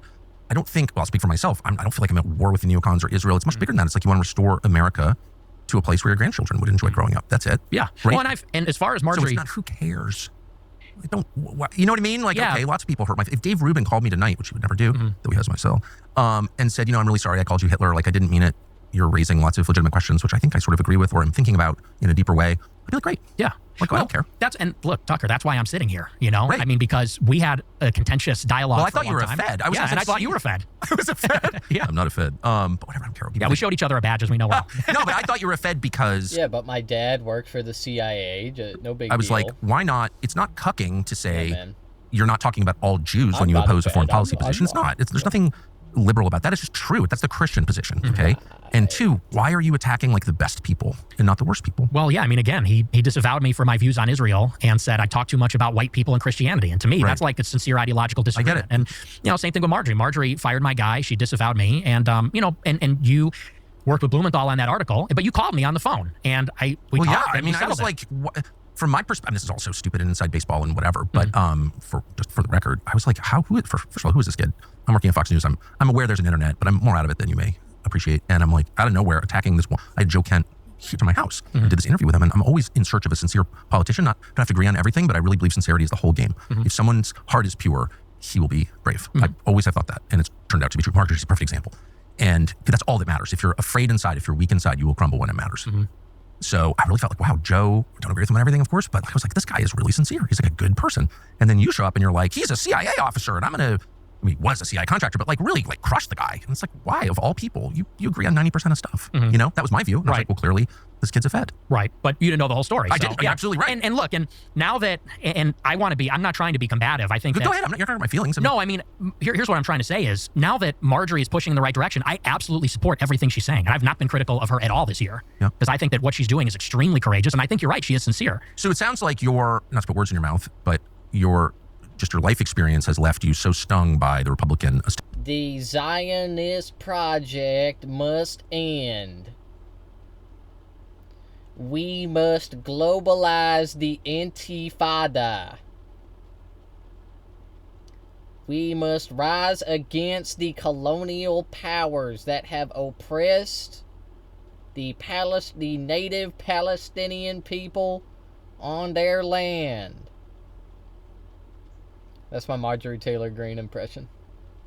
Also, we must release the Epstein files. Donald Trump is a pedophile. You don't trust anybody, it sounds like. Well, no, I mean, these people attacked me when the rules were different, and now they got better, and now I'm good with them. I mean, I'm willing to be good with them, but I think that I don't know if Marjorie still has a problem with me or not. That, huh? I don't know. Yeah, I don't know. Yeah, I do know, though, this is the last criticism I will level, and it's maybe not even your fault, but I do know that, the coordinated attacks against totally reasonable questions about what's in America's interest and what's not, those are all coordinated by the Israeli government. It's all come to light now. And they're against me. I've always thought I have the world's most moderate position on Israel. Don't hate Israel. Just don't want to get involved in their wars. Don't want to pay for this. Don't want to pay for abortion on demand in a foreign country. Sorry. When we're cutting food stamps on our own, like, that's outrageous. It's not America first. That's my view. I'm not embarrassed of it at all. They are totally determined to take me out, I think because I'm reasonable. Who would disagree with that? And call me all these names, the most dangerous anti-Semite. I'm not even an anti-Semite. And they're not doing that to you because, this is my view, and it's not necessarily your fault, but because they're like, Fuentes discredits the reasonable people because he's always banging on about the Jews. And so he makes everyone else look like a Nazi. And so it's like he's playing a pretty valuable role in the same way that Israel has always funded extremism throughout the Middle East, including Hamas, because it discredits the reasonable people. That's a fact. ISIS. Yeah. Well, I would just say I disagree. I mean, because you said the other day, they like me. I don't know what you're talking about when you say that because, let me just kind of rebut that. By the way, I'm not saying you have anything to do with this. I'm just saying I've noticed the phenomenon. Totally. And I just reject that because they have been messing with me for my entire adult life. I mean, the ADL got me banned on YouTube. The SPLC posted my house on their website. What do you mean posted your house? They posted a photo of my house on their website. How can they do that? I guess that's a free speech thing. The SPLC posted a picture of your house on their website? Yes. When? In 2022. Actually? Yes, they wrote an article. They said Nick Fuentes bought a building in this city. And they said, we interviewed his neighbors and property records reveal this and that. And on the front page, the picture for the article is my house where I live. That's crazy. And then someone showed up with a gun and tried to kill you at that house? Yes. So that's why I say, you say, well, they're not doing this to you. It's like the ZOA, the SPLC, the ADL, the Daily Wire. All these groups have been on me for years. So that's news to me if they're really endorsing my activities. It could just be my perception. But I guess what I'm saying is, as someone who thinks his own views are like completely reasonable, pass every smell test, you could x-ray my soul. I don't think there's a lot of hate in there. And to the extent that they do make me feel hateful, the people who attack me, I do like say prayers about it. We're not allowed to hate people as we forgive those who trespass against us. That's like our core prayer. So I just feel like it's I don't know. Am I being paranoid? I feel like going on about the Jews like helps the neocons. That's what about my views do you think are unreasonable if yours are reasonable? I think, again, I don't think it's cucky. I think it's reality to say that guilt is not inherited. Blood guilt is bad. One of the reasons that I'm mad about Gaza is because the Israeli position is everyone who lives in Gaza is a terrorist because of how they were born, including the women and the children. That's not a Western view. That's an Eastern view. That's a non-Christian. That's totally incompatible with Christianity and Western civilization. They say, we're defenders of Western civilization. Not with that attitude. Collective punishment is the enemy of Western civilization. Yeah. And so I hate that attitude. It's genocidal. The current claims that I'm a cancer, from Ben Shapiro, whatever, we need to be excised from the body of conservatism is a genocidal position that it basically encourages violence, as they well know. The whole thing I hate. So like anytime you say a whole group of people is responsible for the sins of some of its members, like I'm out. Yeah, but that's not my view. It's not. Okay. So so tell me your views. Like rather than, you're one of those people, one of the reasons I wanted to meet you is you're one of those people who is defined by clips. Yes. And I'm one of those people also. Yes. Right? So I get it. So I'm going to just shut up and you tell me what you actually believe. Yeah. Well, and listen, I mean, and I appreciate you saying that because that's just the reality of the media environment we're in. So I don't expect you to know all my views, but I mean, as far as the Jews are concerned, I think that, like I said, you cannot actually divorce Israel and the neocons and all those things that you talk about from Jewishness, ethnicity, religion, identity. And let me give you like a perfect example. So you say on your show that we need to treat Israel like any other country. And I sort of understand that in principle because Israel is another foreign country. Yeah. But it ain't like Israel is unlike every other country in the sense that that's true. because the Jewish people are in a diaspora all over the world, there are significant numbers of Jews in Europe, but also in the United States. And because of their unique heritage and story, which is that they're a stateless people, they're unassimilable, they resist assimilation for thousands of years. And I think that's a good thing. And now they have this territory in Israel. There's a deep religious affection for the state. It's bound up in their identity, the story of the Exodus from Egypt, the promise of the land, all these things. So let's say in the United States, for example, somebody like a Sheldon Adelson, he's not Israeli. Is he an ideological neocon? Does he believe in the promise of democratic globalism? I don't think necessarily. His heart is in Israel. And it's because he is a proud Jewish person. And I guess what I'm saying is that if you are a Jewish person in America, you're sort of, and again, it's not because they're born, but it's sort of a rational self-interest politically to say, I'm a minority. I'm a religious ethnic minority. This is not really my home. My ancestral home is in Israel. There's like a natural affinity that Jews have for Israel. And I would say on top of that, for the international Jewish community. They're extremely organized. And many of them are critical of Israel or Israel's current government or the project of Israel. But I guess what they have in common, unlike, let's say, like Singapore, for example, is that they have this international community across borders, extremely organized, that is putting the interests of themselves before the interests of their home country. And there's no other country that has a similar arrangement like that. No other country has a strong identity like that, this religious blood and soil conviction, this history of being in the diaspora, stateless, wandering, persecuted, and in particular, the historic animosity between the Jewish people and the Europeans. They hate the Romans because the Romans destroyed the temple. That's why Eric Weinstein goes to the Arch of Titus and gives it the finger and takes a picture. We don't think like that as Americans and white people. We don't think about the Roman Empire in 2,000 years ago. They do. And so I guess that's really, and I don't think that's me saying the Jews. I don't think that's me being hateful. I don't think that's me being collectivist. I think that's understanding that identity politics, whether you love it or hate it, whatever you feel about it, it's a reality that we live in a world of Jews and Christians, of whites and blacks. These identities mean something to us and they mean things to each other, and we can't sort of wish them away. And it feels like white people and Christians are the only ones that do that. There's no question about that, your last point, for sure. One of the reasons they do that is because they've been taught to hate themselves, of course, since the Second World War. Another reason is, however, the reality of a multi-ethnic country requires you to sort of set aside community or group interests in favor of corporate interests, universal interests, national interests. And I hate this dude. This is a really good interview for him. It's unfortunate. I wonder what he had to do to secure this interview. This is crazy. I'm talking about for Nick Fuentes, by the way. Like he sounds normal. He sounds like a normal person here. He really does.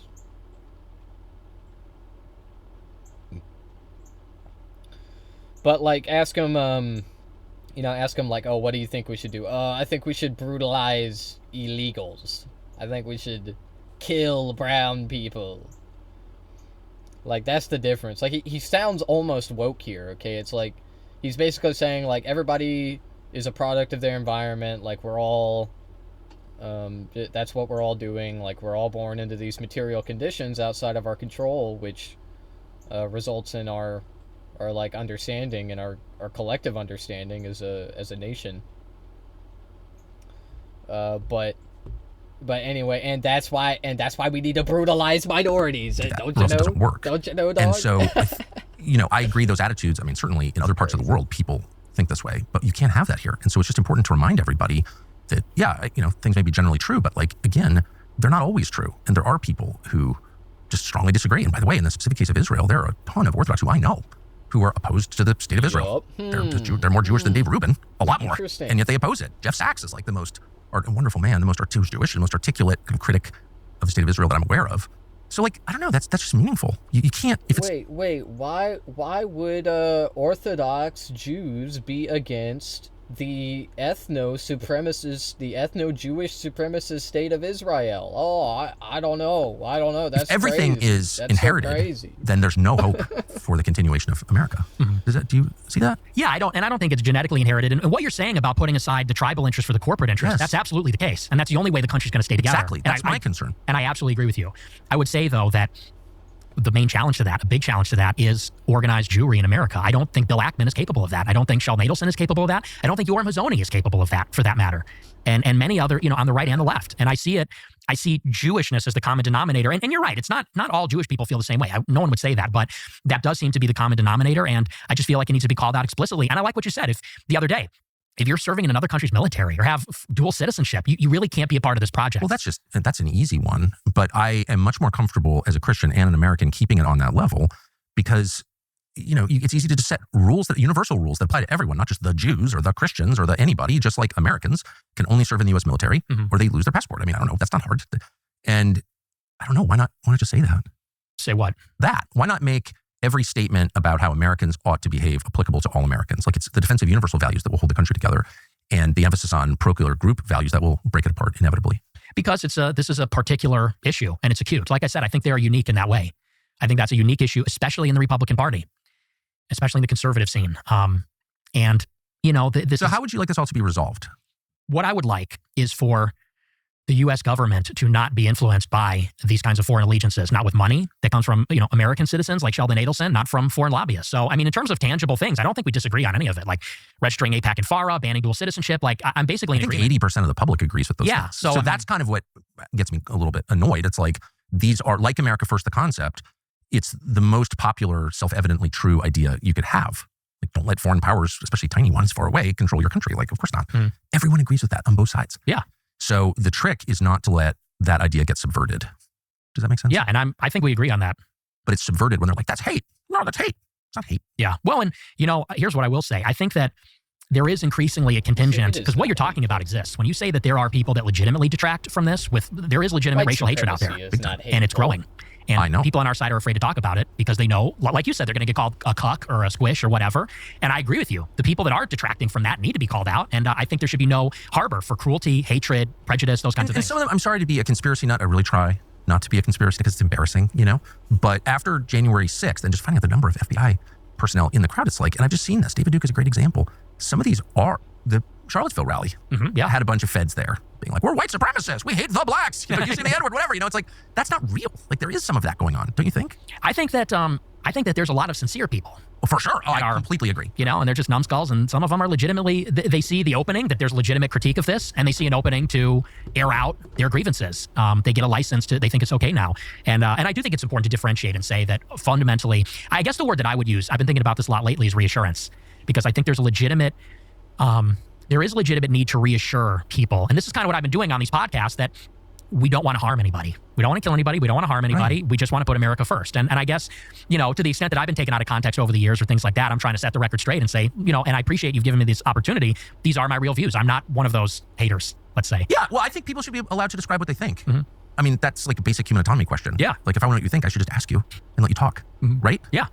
So who's going to be president? Who should be president next? Who should be president? Well, yay, of course. Kanye. You had dinner with Trump. I did. And Kanye. Yes. What did you think of that? It was surreal. Because those are my two heroes. Those are my two, number one heroes of all time. I've always been a Kanye West fan. You like the music first? Yes. The music, the fashion, everything. Really? Yes. Do you wear those weird one-piece shoes? I do. You actually do? Oh, yeah, absolutely. Like in public? Yes. You don't think that's cool? No, I don't know what I think. I'll get you some. I've worn the same clothes since high school. Don't ask me about clothes. I'm not good at that at all. That's hilarious. So you've always been a fan. Oh, and yeah, then huge fan. You described your love for Trump, like sincere yes. childhood love for Trump. So what was it like to find yourself at dinner with them? It was funny because it was literally Thanksgiving dinner. It was 3 days before Thanksgiving. So not only was it dinner, but I'm having Thanksgiving dinner with Ye and Trump at the same table. And these are like my heroes. And the way that it went was sort of interesting. Ye is sort of shy. He deeply admires Trump. He loves Trump. And I like that about him because Ye really admires anybody that's an industrialist. He loves builders, visionaries, architects. He's very into that. So he has a deep regard for Trump. And so at the beginning, it was a little awkward because he wouldn't talk. Yeah, he was sort of Trump shy. has built Yeah. so Yes, much, dude. which is surprising, right? Because Yeah. he's so outspoken. So many but successful Trump was trying to get him to companies. talk, and it was. Am I right? It was kind of like a boomer moment because Trump was trying to get him to talk about like opportunity zones. He was giving him like the black voter pitch, the black Republican. Really? Yeah. And I was like, dude, like he's not that kind of Republican, to say the least. Fair. At this point, I think people. So know what that. were you saying? Well, so eventually, Trump didn't have a lot of luck with him, so he's kind of fielding the table, and he's talking to me. And Trump does like other people to talk. yes, well, he likes to talk too. He does, for sure. Yeah. But he asks questions. Yeah, he does. More than you would think. Well, he's a good guy, fundamentally. Yeah. He's a very warm guy. So he was asking everybody, what's up and who are you? And we got to talking. And, I guess it was going too well because I was being very complimentary of Trump. And Ye was kind of kicking me and saying, like, a couple days prior, we were talking about if Trump and Ye wind up on the debate stage, what is that going to look like? And I was coaching Ye, like, these are his weak areas. Like, this is where we got to attack Trump. And so Ye was like, tell him what you were saying the other day. Tell him what you were saying last night. And I was like, dude, that's our playbook. Like, we don't want to blow up our... and Trump was like, go ahead, don't be bashful. Tell me, what is it? And I said, you know what? I said, I think you're one of the greatest living Americans. I said, I'm a young guy. I said, I really have nothing to say other than thank you. I have nothing but gratitude for what you've done for the country. I said, it's really not my place, to give you advice or correct you. And he said, no, don't be bashful. Tell me. And the story that I brought up was, this was really what sent me. In the first Fox News debate in 2015, in the Republican primary, Yes. Bret Baier, the first question, said, raise your hand if you will not pledge to support the eventual nominee. Yes. And Trump raised his hand. Because that's what he was saying. He said, if I don't win, I'll run independent and I'll make Republicans lose. And so I brought that up and I told that story and I said, I feel like what was inspiring in 2016 is that you were willing to let the Republican establishment lose. Like you were serious about blowing them up. Such that you are not going to say, like Pat Buchanan, who I respect, but Sam Francis acknowledged that was one of his great mistakes, was ultimately endorsing Bush. I said, it showed you were serious, you were playing to win. Because you said, I will let this Republican Party crash and burn. I want to run as the Republican, but if I can't, I'll run independent. I said, and that's how I knew you were serious. And that's how I knew you were the guy. I said, and I feel like lately, this was right after Ronna McDaniel became the head of the RNC again. I was like, I feel like lately you're just behind all these people. I said, we're not here for Kevin McCarthy. We're not here for Ronna McDaniel or Mitch McConnell. I said, we are here for you. Like, we will die for you. We are loyal to you. I said, and when you did that, that showed you could win, and we rallied. I said, so I want to see more like that. I want to see you hit DeSantis, let's say, who was running against him. And he was like, oh, okay. He goes, oh, so you like that? It was right after he called him DeSanctimonious. Yeah. I said, that was awesome. You should have kept hitting him. He's like, oh, you like that? He goes, this guy's hardcore. I like this guy, he was saying about me. And so I was trying to just get his mojo back, and, gas him up a little bit. And so that's how it went between me and him.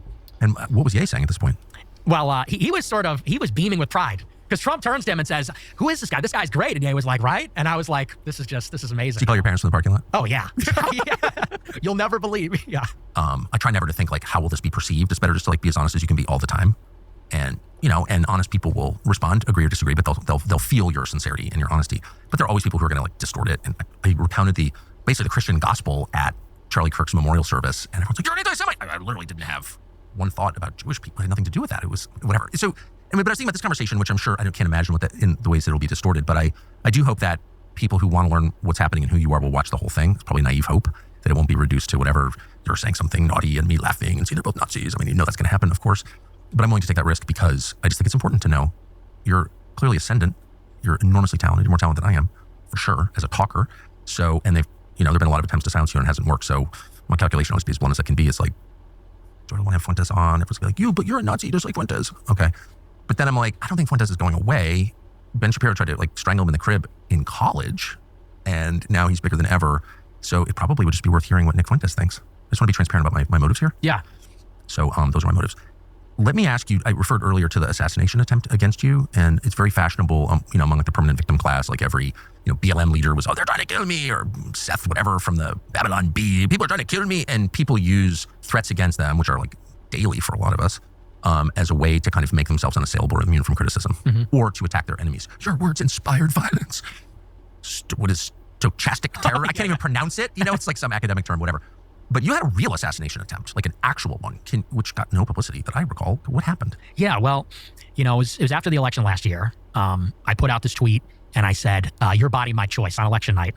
And, I wasn't, look, I'm not going to apologize for it, but I thought it was like a weak, it's like a lame joke. It's kind of like the most obvious Yeah, turn it's phrase. a college joke. Yeah, it's kind of funny. So I had other good jokes that night, but that was like the one that caught on because I just think it captured the imagination of liberals who were like, it's over for us, which it kind of is, but in some ways. But so I put that out there. I didn't even vote for Trump, but I put that tweet out. For? I didn't vote at all. I just recused myself. But that's just what makes it ironic, because I became in some ways emblematic of the election, even though I didn't participate. But so it got 100 million impressions on Twitter, and people were saying on the news that kids were saying it in school. It was on like the news that in middle schools and high schools, the boys were saying that to the girls, your body, my choice. So it became this thing where it's like, he's creating this toxic environment for women. So the internet lost its mind, and people then started posting my address online because they were so unhappy with the tweet. And so on TikTok and on Twitter, a screenshot of my address, my phone number, all my personal information, it went viral.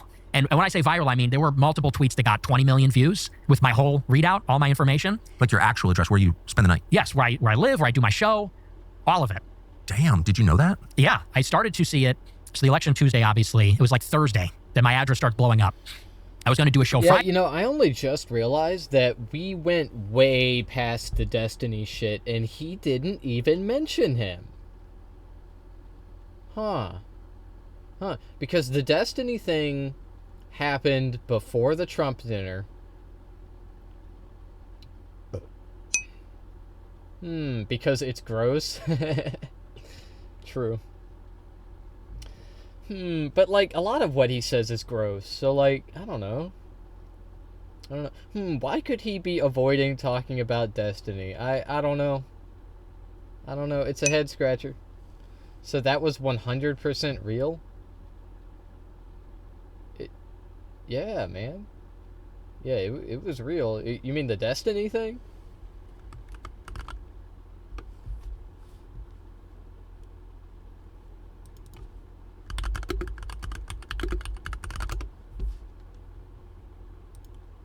I'm curious if you agree with this statement. Once in America, Mexican immigrants face great challenges, often with no knowledge of the English language and with little formal education. Many Mexican immigrants are compelled to... This was like the first one, I think.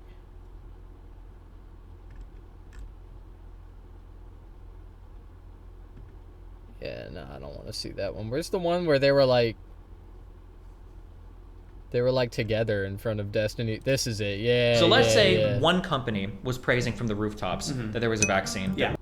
Redundancy. There is a lot of redundancy. I agree. Plane hits, towers go down. Sex tape? Yeah. Oh, that's probably real as well. Yeah. Yet another reason not to talk about it. Yeah. Yeah, no, Fuentes is I think he's fucking gay. I think he is. Think about it, man. Think about it. Down, it's like, okay, sense. now you could say, oh, well, it was very hot, fire was burning. These two are two peas in a pod. Look at them. For a long time, all this. But then it's like, okay, totally not sucking each other here's off. The tower wasn't even hit by a plane. It was just next to the building. Talking the government, the difference is... What if he's bi? That's bi erasure. I've never seen him with a woman. I've never seen him with a man. Well... Depends on who you're asking, but anyway, the only evidence that exists of him having any kind of sexuality is that he's gay. And have you seen him with a man? Allegedly, yeah, I saw the video. Yeah, it was definitely Destiny. There was, zero doubt about that, but yeah. Well, what is this?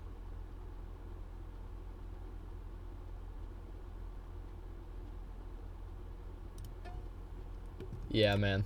Friday, and someone shows up to my house. Some weird looking guy shows up to my house and just walks through the yard, walks through the gangway into the backyard, and is just circling my house and then goes away. So we call the cops, me and my producer, and we said, maybe we shouldn't do a show tonight. And that weekend, we hired private security just for the weekend. Like 200 people. Didn't have security? How is Destiny so popular? Wasn't he exposed for a lot of engagement with underage teens? Yeah. Yeah, he was. But to answer your question, I'll tell you how.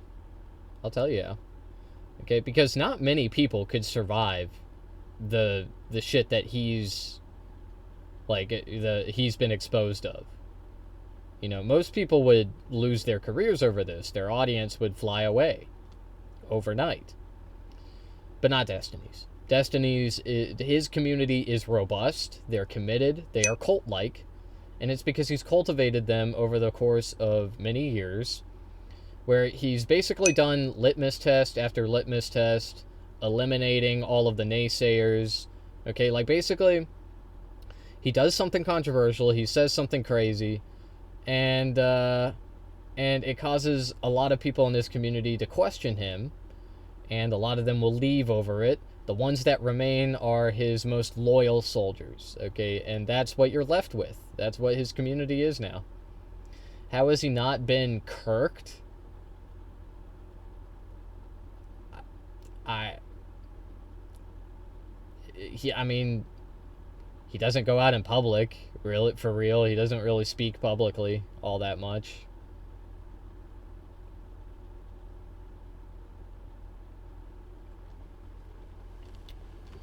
And I mean, it's not every day that somebody gets assassinated. Also, he's not anti-Israel, so yeah, he's not gonna get assassinated. Like, it's not gonna happen. He is a genocide defender.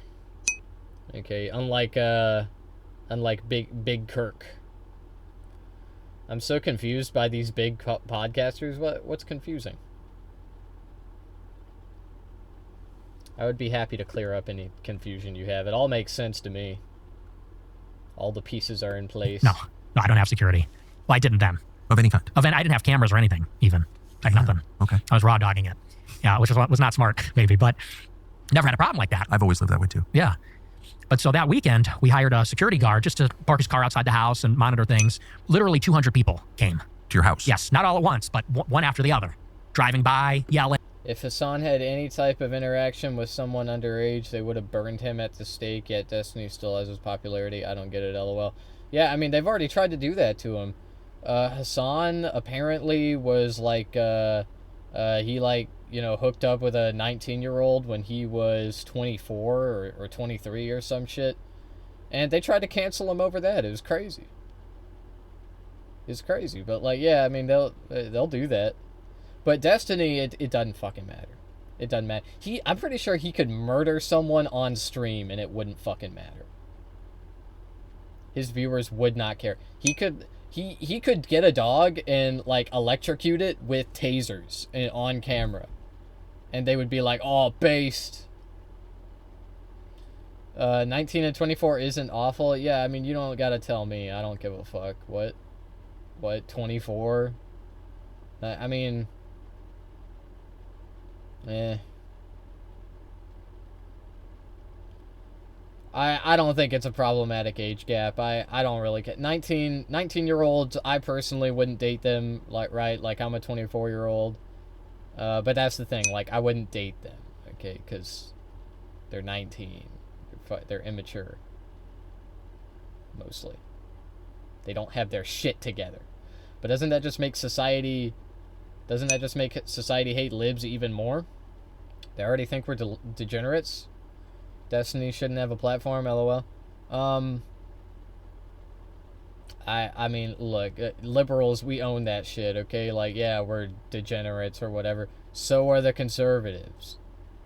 Libs are just honest about their sexual deviancy, their lifestyle, while conservatives try to hide it. Oh no, oh, nobody can know. They'll judge me.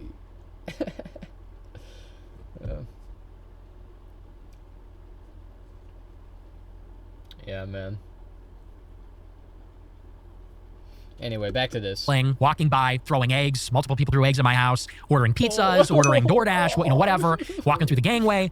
It was like a war zone. Like the security guard was yelling at people all night. And it went on all weekend. And then it went on throughout the next week and the next weekend. I'm so confused why we hate each other. Both parties are bad, and I'm sticking with that. Yeah, that's the way to go, man. That's the way to go. That's how we unite. Okay, Republicans, Democrats, it doesn't matter. Doesn't matter. It's poor versus rich. It's us versus the parties. It's us versus the establishment.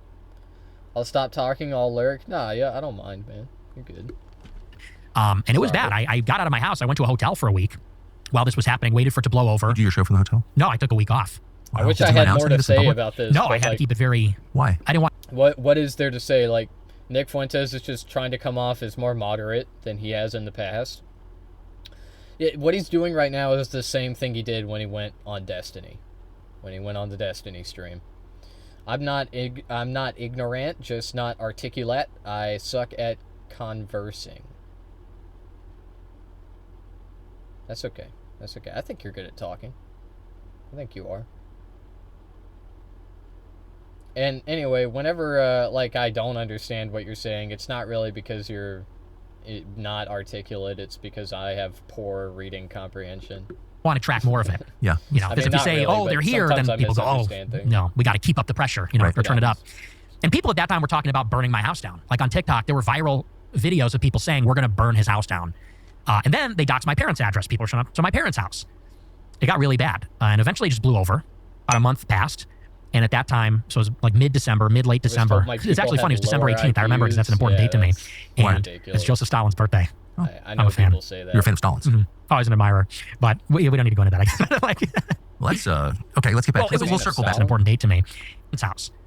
It got really bad. And eventually it just blew over. About a month passed. And at that time, so it was like late December. It's actually funny. It was December 18th. I remember because that's an important date to me. And it's Joseph Stalin's birthday. Oh. I'm a fan. You're a fan of Stalin's. Mm-hmm. Always an admirer. But we don't need to go into that. Like, yeah, ask him about the Jewish purges. Ask him about the Jewish purges. Let's see how not anti-Semitic Nick is then. What do you like about Stalin, Nick? What exactly do you like about it? We'll circle back to that. It was weird because the reason I mentioned that, it was almost like, because I woke up that day and I was like, oh, it's December 18th. And I was just like very acutely aware of like, today's like a strange day. This is the day that the attempt happened. And so nothing had been happening for weeks at this point. So the election's like, what, November 3rd, month and a half has passed. Nobody's coming to my house anymore, rarely. And I'm doing my show like normal.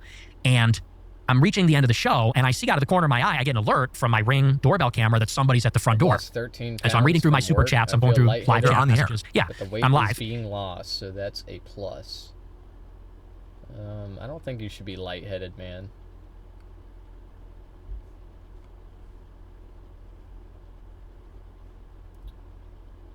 You must meet your required daily caloric intake. And also take your vitamins. And, you know, I'm working through the messages, and I'm keeping an eye on it. And I see that this guy has a loaded gun. The guy's standing. Laugh. Yeah, well. So you're live, and you see that there's a guy with a gun outside your door. Yes. He's got a motorcycle helmet and a backpack. He's got a gun drawn, and he's knocking on the door yelling. But I'm losing the weight, and so I don't care. The thing is, I didn't want to tip him off that I knew he was there. Because I thought, I don't want him to get the drop on me or something. You know, I just didn't want to give him any information about, you know, because I don't know if he's listening to my show. If I start freaking out or cancel the show, I don't know. Maybe he knows more about my movements inside. So I keep the show going for like a minute, and I wrap it up very quickly. I finish the show. My producer comes running in, and I say, who is that? What's going on? And he goes, oh, I called the cops. They're here. The guy's gone. I said, okay, good. So I start getting changed out of my suit, and I hear gunshots go off outside. Damn. Yeah. And I literally like jump to the ground because I'm like, I don't know what's happening here. And I step outside for a minute after the dust kind of settles, and there's like 10 cop cars all up and down the street, and they have the whole block locked down. Police tape everywhere. There's like a dozen cops. Like I said, the whole block is shut down. The alley is shut down. And they go, get back inside, get back inside. We have no idea what's going on. We have no idea what happened. And they wouldn't let me or my producer leave until the morning. That's how late they were there. And finally, at the end of the night, after all the cops left, I came out in the very early morning. Did no one come and explain any of this to you? No, nobody said anything. Yeah, it's ridiculous. And finally, I go out in the morning and I ask the guy, oh, okay, what happened? He told me the story. And so it turns out that it's this young guy. He's 23 years old, white nerd, short guy. He was at U of I, University of Illinois in Urbana-Champaign, about 2 hours south of where I live. He killed 3 people earlier in the day. He went to his roommate's house, college roommate's house, killed his roommate, killed the sister, the guy's mother, got in his car and drove directly to my house, parked outside my house, got out a .22 pistol and an automatic crossbow. Weird choice. And he knocked on the door, which is where I saw him. He went around the house. He tried the back door, tried the front door, and the cops pulled up. No, thin is healthier than fat. Not true. Please stop being so nice, man. Why? No one is going to cancel you. You're a thin, straight white man. You would be surprised. You would be surprised. I'm gonna get canceled for being anti-Semitic. He's a terrorist supporter. he's a terrorist supporter. He's left Antifa wing, left wing Antifa terrorist. Anyway, being thin, being underweight is actually, arguably more unhealthy. But the reality is being fat, being too fat, being too skinny, they're just unhealthy in different ways. but they can both lead to serious medical complications that can kill you. Who cares? Jews look weird? LOL? What? I don't get what you mean, man. What? No, they don't. They look like normal people.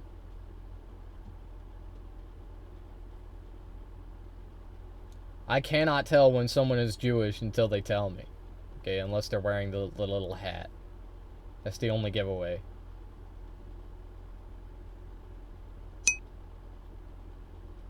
LMAO, look at that Jew radio host, man. Who? Oh, with the hair, yeah, I forgot that motherfucker's name. Oh God, I can see his face in my head. Howard Stern, yeah, the Howard Stern show, yeah, I fucking hate that show, man. It's garbage. It reminds me of like Bill Maher. Howard Stern reminds me a lot of Bill Maher. Yeah. Up. He took off running through the gangway, hopped the fence, ran into the neighbor's house. I guess he went into the neighbor's basement because the door was unlocked. He was hiding from the police. He shot 2 of their dogs, which is devastating. He runs back outside, and the cops see him. He shoots at the cops. The cops shot him in the face, and he dies on the spot. What was his motive? They never told me. To this day, I have no idea. There's no... They never told you? No. So what contact did you have with the police after this? I didn't say that in a weird way. They have big nose like my people and the big fro like my people. Yeah, but they really don't. They really don't, though. Like, everybody says that, but, like... like, some stereotypes are accurate, you know? They are, like, somewhat accurate. When it comes to Jewish people, it's a very diverse, group. Like, they're like Jews of different ethnic backgrounds. It's all over the place. They're very diverse. Drake is black and Jew, ugly as fuck. LMAO. That's true. He is ugly. But then again, Tucker is white and very ugly, so I retract my statement. Good. That is good. Yeah, he's like I get what you mean though. Like, Tucker is like ugly in a very Protestant way, in a very American Protestant kind of way. But Drake, on the other hand, is ugly in you know, in that way. So Buffy the Vampire is Jewish and she's hot, but she dyed her hair blonde because she looks less Jewish, in my opinion. Alright, that's not... You don't dye your hair blonde, you bleach your hair, first of all. First of all, you're wrong about that. You bleach your hair. Idiot. But second of all, I don't even know if she's hot. I never watched that show. I've had people try to get me to. I can't remember what she looks like. Why do they say die? Because they are dumb. Whoever says that. Because they don't know. They don't know anything about hairstyling. Here on the J-Star broadcast, we only talk about hairstyling with the utmost scrutiny and factual basis. All right, that they came by about a week later. Illinois State Police came to retrieve the ring camera footage of the whole incident, and so they had me download that onto a thumb drive, and that's it. I never heard from the cops, never heard from the government. Not at all? No, nothing. A guy comes to murder you. He's murdered 3 other people and 2 dogs. He gets shot. Buffy the Vampire Slayer intro HD. Oh yeah. Oh yeah, everybody loves this show.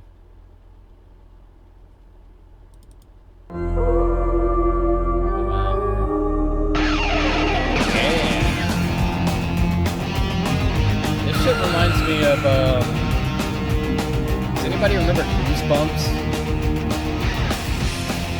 Midnight Society? They're Canadian.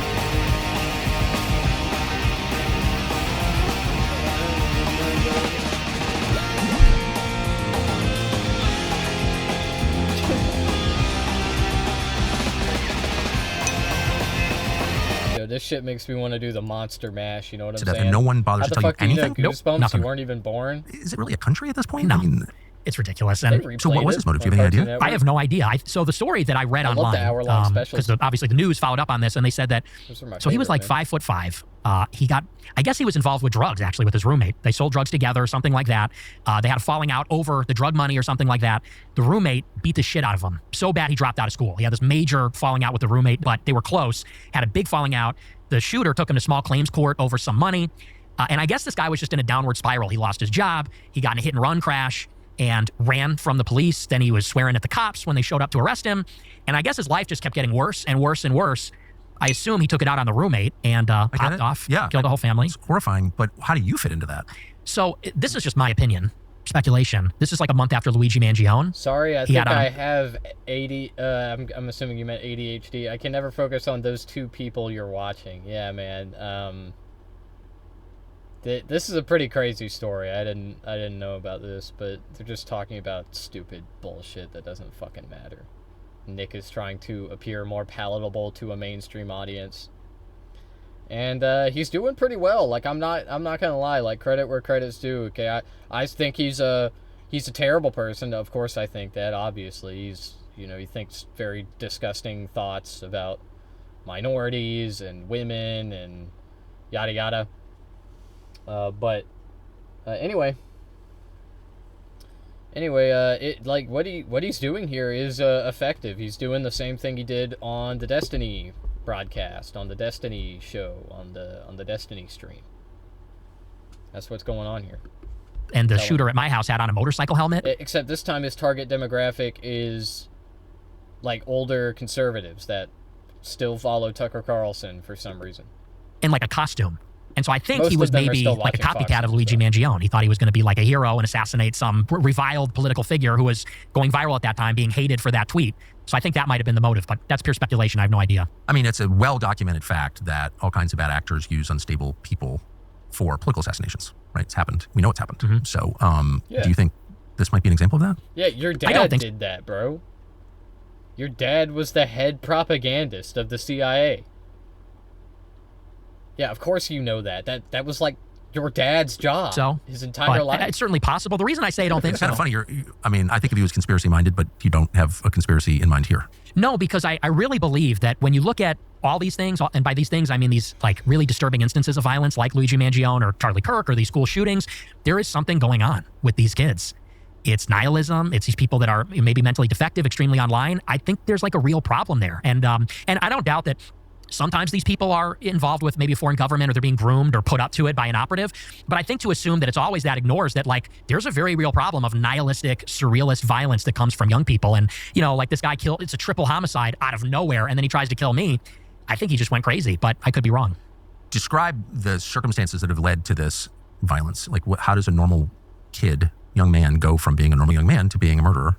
I think that it has a lot to do, if you read through all these stories, they always have a few things in common, which is that, and people have pointed this out, this is not new, SSRIs are always a big one. Of course. But what that points to is a depressive streak. It's always somebody that is a loner, socially dislocated, or socially dysfunctional. They don't have many real-life friends, engage in real-life activities, slip through the cracks. That's always how it starts.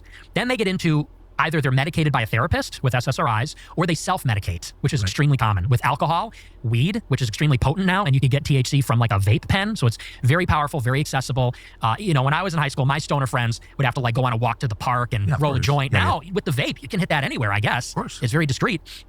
They also do psychedelics. I think that's a huge part of it. And How is that a huge part of it? I think that a lot of them get turned on.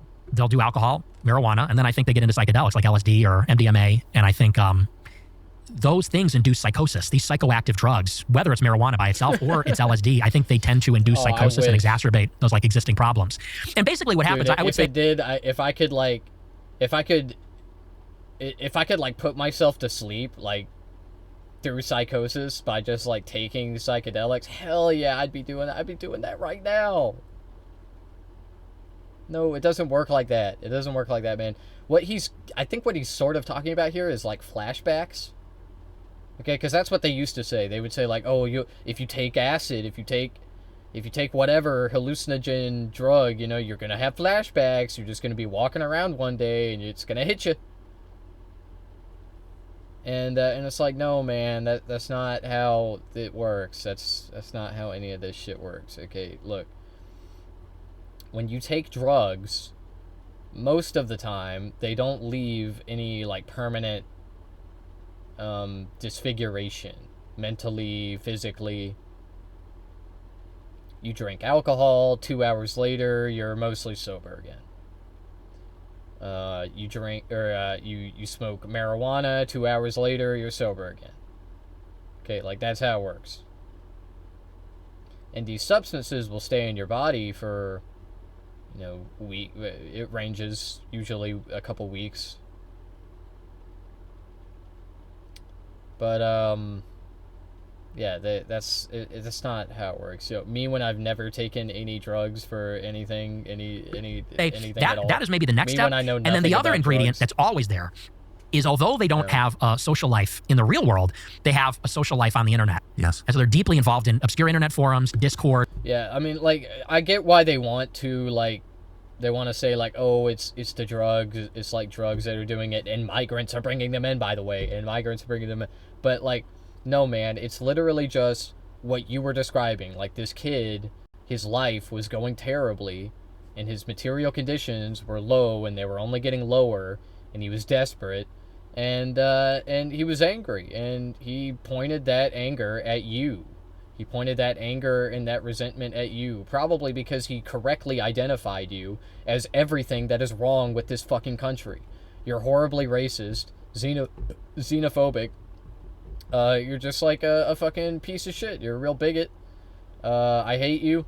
I hate that this interview is happening and that it's going to probably work on a lot of people.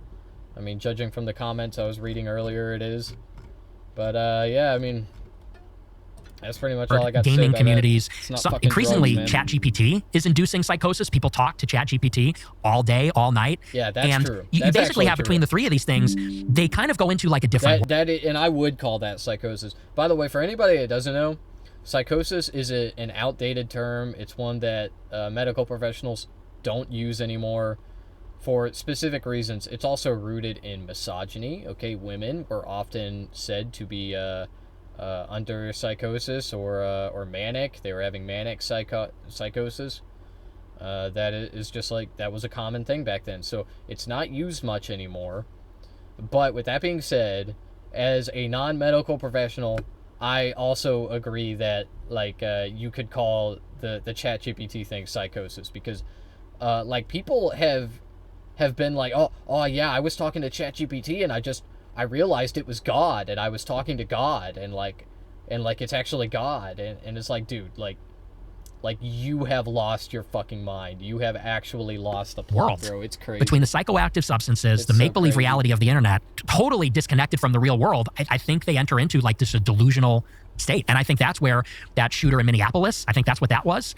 I think if Tyler Robinson is found guilty, there's been some interesting screenshots about him and his transgender boyfriend. It's the same story there, if that's true.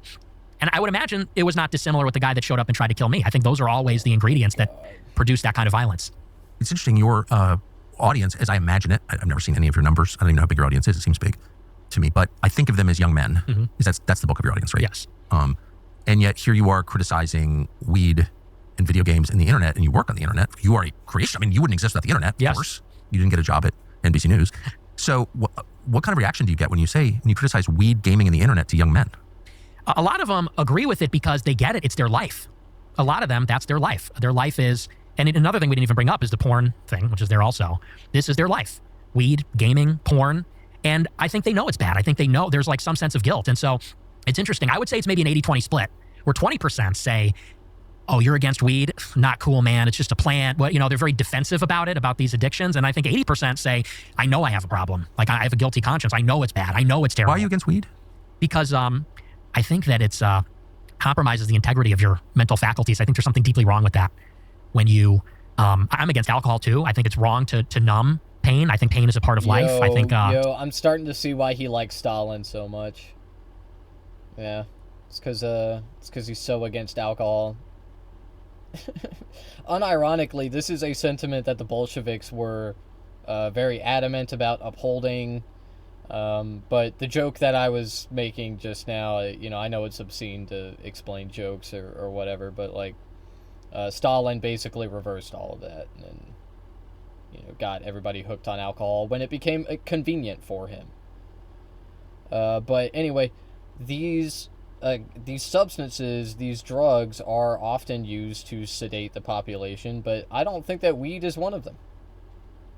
I don't think it is. And anyway, it can be abused. It can be, like, certainly there are plenty of people out there who use it, and it's unhealthy for them, and, you know, yada yada. But anyway, it's a great drug, okay? Like, it just is. At the end of the day, it's useful for tons of different things. The main ones being chronic anxiety and arthritis. That's just off the top of my head. Again, I'm not a doctor, and I don't encourage anybody to take it without speaking to one of their doctors, but I hate to agree with them, but I am against alcohol too. Yeah, me too, man. Me too. And, like, I have a perspective on it. My hatred for alcohol is inspired by the Bolsheviks. Okay? They said, and they correctly identified, that alcohol was being used by the Tsar regime in Russia to control the masses, to keep them sedated, to keep them from rising up, to keep them from seizing the means of production, okay? And similarly, I think that is what alcohol in America does. That is the purpose it serves. We just, we switched out vodka for beer, for Coors Light, which is somehow it's even more disgusting than vodka. Like I actually kind of like vodka. I like drinking it. It's unpleasant, but at least it don't taste like piss. Sobriety is, like, should be experienced. And I think that weed is even worse, because I think that, one, it's very dangerous. Why you want to drink something that can damage your liver? Yeah, exactly. I mean, it's not just that. It also just, it keeps people sedated. It keeps them comfortable where they are, and they don't want to demand more from their government. And that's the point. That was the point of when the Russians were doing it. I suspect it is the point of American alcoholism. There's a lot of numbers now out of, like, California and Washington that people are going to the hospital for psychosis. People are going crazy because of it. It's also more subtle and therefore more insidious. Like, you can't, I've done it. If you have a 12-pack for breakfast, like, everyone knows. But if you take a hit off the dab pen, like, nobody knows. Mm-hmm. So you can use it all the time. Yeah, and it makes you a loser. It makes you lazy. You know, people that are addicted to weed are not motivated, don't care about anything other than weed. Nah. I do. There are people like that, okay? But, like, it's a double-edged sword, because some of the laziest people I know addicted to weed, okay? That, like, smoke every day, okay? Also, some of the hardest working people I know addicted to weed, okay? Smoke it all the time. Like, it goes both ways, man. Like, I'm telling you, people, it's one of two extremes. I don't know what it is about it. Or I suspect it's because, like, yeah, weed, it makes you relax, but it also makes mundane tasks, like chores, household chores, a lot more interesting. Okay, that's why people smoke weed before they, like, vacuum and whatever, or clean the kitchen. Okay, it makes it, it makes it easier. It makes it go by easier, I guess. I don't know. Anyway. You know, there's sort of like an irony there where I used to hang out with a lot of stoners in high school. I never smoked weed, but all my friends did. And they were so chill and relaxed and didn't care about anything. But if you criticized weed, they would freak out and get extremely defensive. Yes, I've noticed. Right? If you insinuate that it's addictive, if you say it's a problem, they get very, like, junkie behavior. And so I've always hated it. I think it's disgusting. Wow. What is porn exactly? Like, describe how available is porn? What is it? I know what porn is, but, like, you said it's a huge factor in the lives of young men and a bad factor. Why? Well, this is another thing where it's reality distortion. That's kind of the theme. Just like psychedelics distort reality, just like a kind of internet society is a form of delusion, so is porn, in the sense that, you know, a lot of people maybe don't realize, and we talked about this a little bit, people are getting turned on to porn when they're like 10 years old. And it's when you are going through puberty, when you're developing your sexual faculties, how could you stay away from that?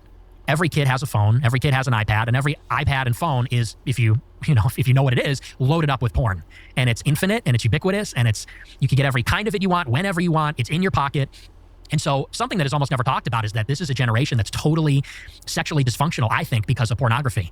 And some people are able to cope with it. Some people don't have a problem. But I think a lot of people, and maybe even a small minority, have a serious problem with it. And the How problem, does it make people sexually dysfunctional? I think that it's impossible for a real woman to compete with the availability and the novelty of pornography. A real woman, like without getting graphic, she's only one person, and maybe she wants to do something sexual, maybe she doesn't. Porn is, you could have 100 different women in one sitting doing anything that whatever niche or idiosyncratic thing a person might be into, it's there. And so I think that novelty combined with that availability, it makes it so that, when you think about courting a woman, juice isn't worth the squeeze. And so there's like also a problem of like erectile dysfunction, people that can't enjoy regular sex because it does not compare to the intensity, the novelty, and the availability of porn. It's hyper stimulation. And so I think that's sabotaging a lot of normal sexual relationships. It seems like it's making a lot of people gay too. Yeah, and trans. You think that's true? 100%. What is that? I think that the novelty is a huge part of that.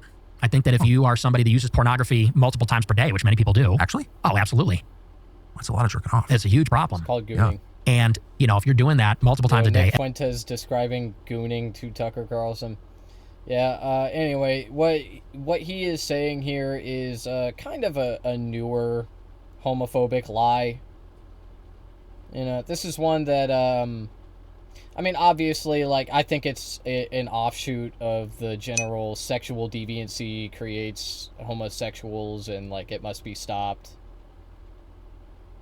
But anyway, it's just, it's like it's a newer form of a tired argument. Okay, I was almost on his side until he said it makes you gay. Why are they so obsessed with gay people? LOL.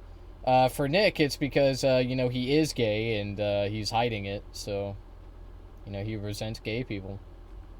Of course, man. Every day, for years, since you're a kid, well, eventually you get bored, and you want to move on to something more extreme. And you're kind of, it operates, I think, similar to like a drug. You kind of have the same kind of resistance to it that you would to a drug, or a tolerance for it. And you're always chasing that initial... Also, why do they think this generation, when it comes to porn, or why do they think it's this generation when it comes to porn? Sex, prostitutes, escorts have been around since the dawn of time. True, yeah. You could pay for it anywhere back then. You could. Yeah, you're spot on with that. But anyway, the reason that they don't like pornography has always been because of shame, because of like Christian guilt and shame and whatnot. When in reality, the truth is where he was almost going with it just a second ago, which is that porn distorts reality, and it does, because pornography is theater. It is, it's literally a movie. You're literally watching actors in a movie.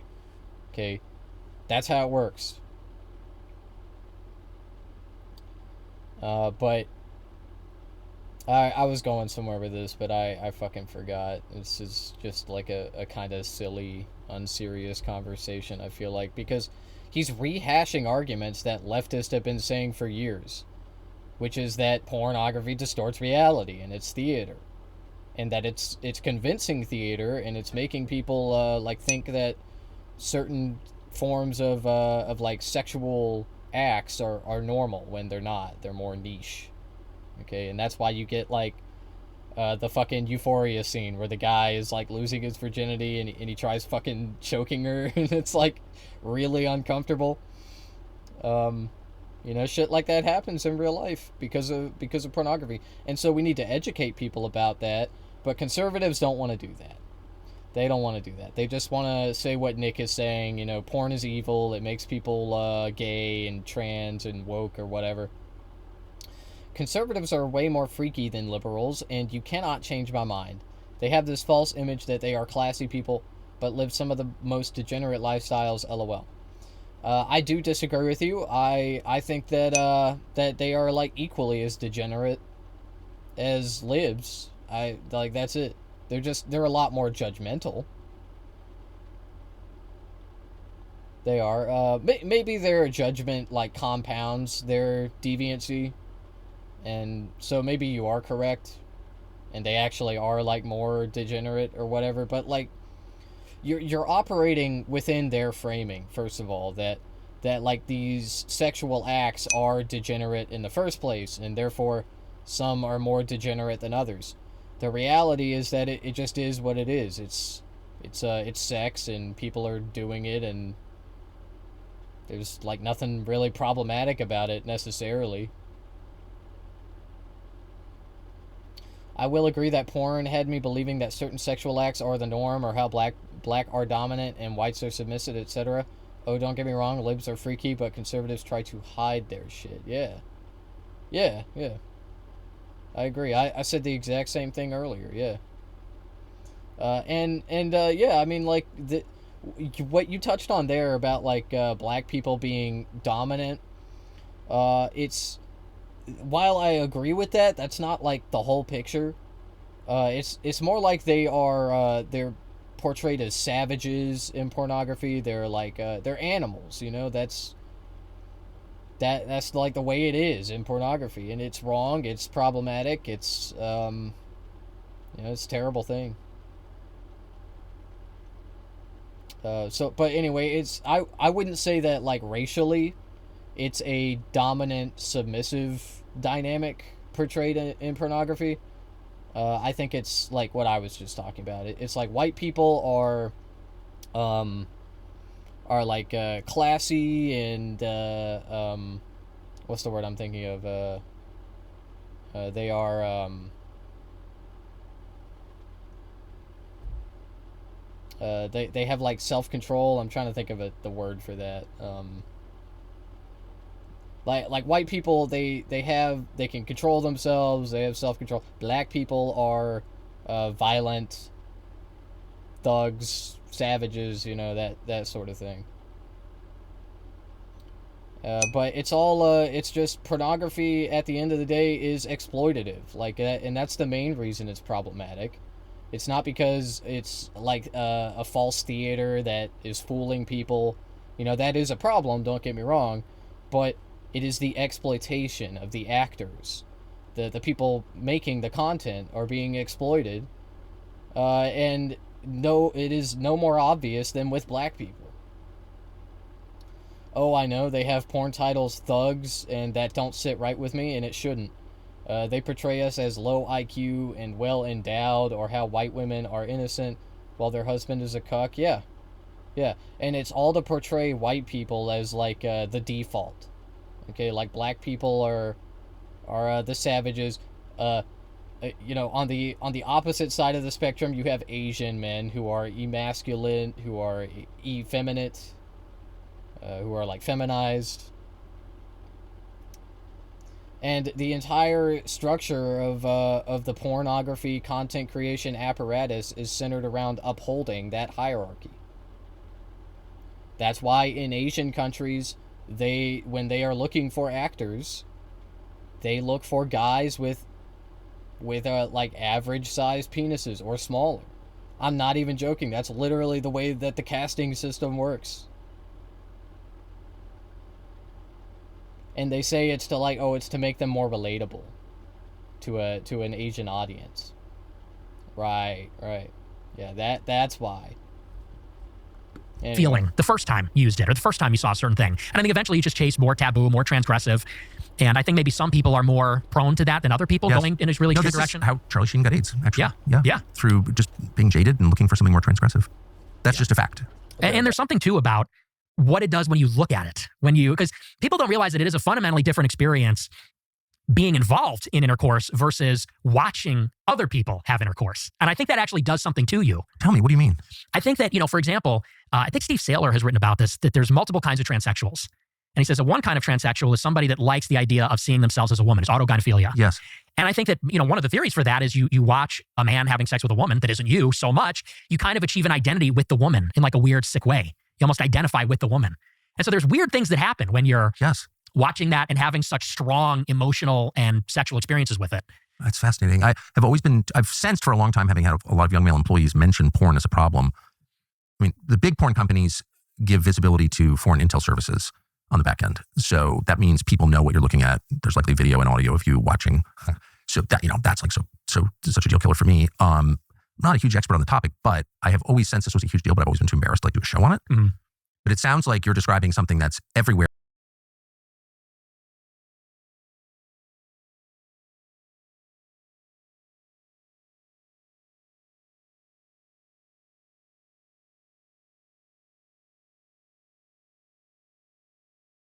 Oh, my bad. I was saying that it doesn't fucking matter anymore because of AI. Like, it doesn't matter if they have a video of you, bro. If they have a video of me jorking it, I don't care. I'll just say it was AI.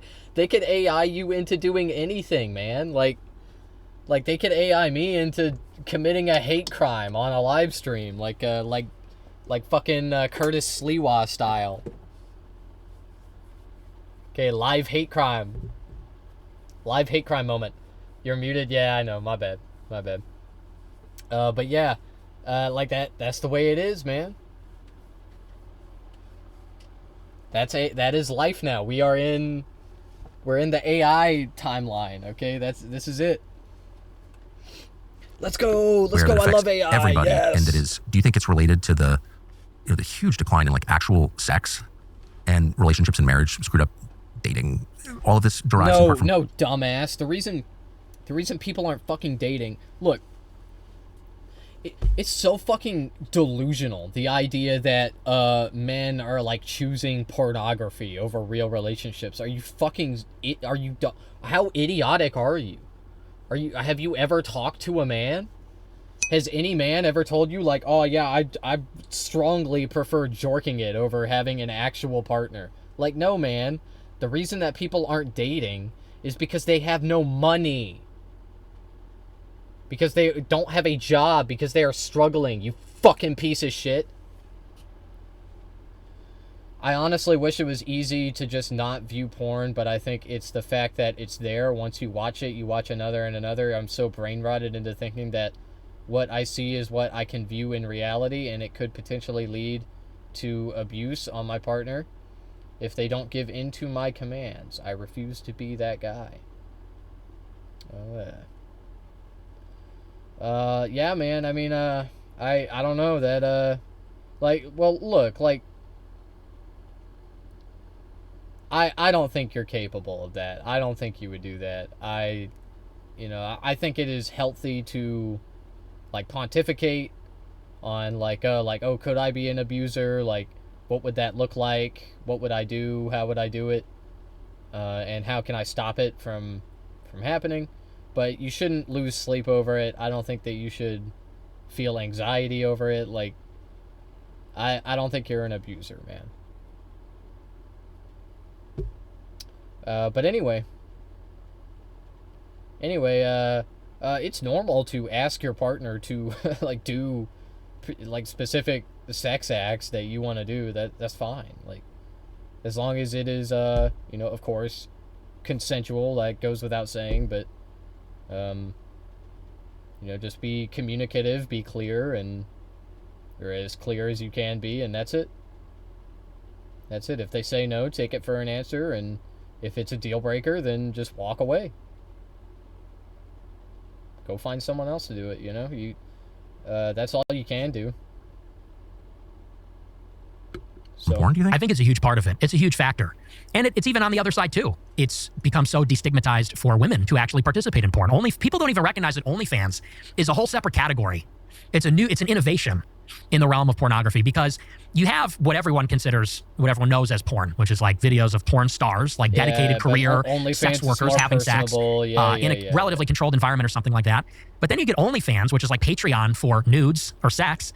And basically, there's now a very large subculture, much larger than people want to admit, of women who the moment they turn 18, that is what they do, is they make an OnlyFans account and they become an amateur porn star. And it is completely casual. Because you could say that maybe 10 years ago, even at the heyday of internet porn, to be in porn, you got to be a porn star. Like, that's not shade, that's facts. Look, I'm just saying, more people showed up to mine. There were helicopters, the streets were blocked off. It was a whole world event. That's not shade, that's facts. Yours was cool, very intimate, very purple. But look, I'm just saying, more people showed up. Very cool, very purple. It's the artist formerly known as Prince. Dumbass. Who had a better funeral. That's crazy. I think the artist formerly known as Prince had the better funeral. Oh, my bad. Life, and that's your career, and that's who you are, and it's very shameful. With OnlyFans, it's like having a TikTok. Toxic it's like, feminism. Here's my Linktree, here's my Instagram account, here's my Facebook account, here's my YouTube, and here's my OnlyFans. Why would any of this be legal? I think that Well, there's, like you indicated, maybe there's an intelligence I still don't know benefit what to the that. fuck a link tree is. Maybe there's a political benefit to that. I think that Why wouldn't you arrest the people Still who run haven't something like looked that? into should be. If you had a Christian government, Or how much the government cares about its people? I mean, is Iran a bigger threat or is OnlyFans on that? I was gonna use you in a Sora video, but I feel like I'm contributing to Dark Omen. You have access to Sora? How do you get that? I thought it was like an exclusive thing. Nah, you should do that. That would be funny. That would be funny. You should make me do like some crazy shit. Make me do like some wild, like make me do like an epic stunt jump on a dirt bike. Just a free trial. Yeah. Just make new accounts. Just keep making new accounts. Iran's not turning my daughters to prostitution that I'm aware of. right? Right? I mean, that seems like one of the worst things that could happen to any society. Oh, absolutely.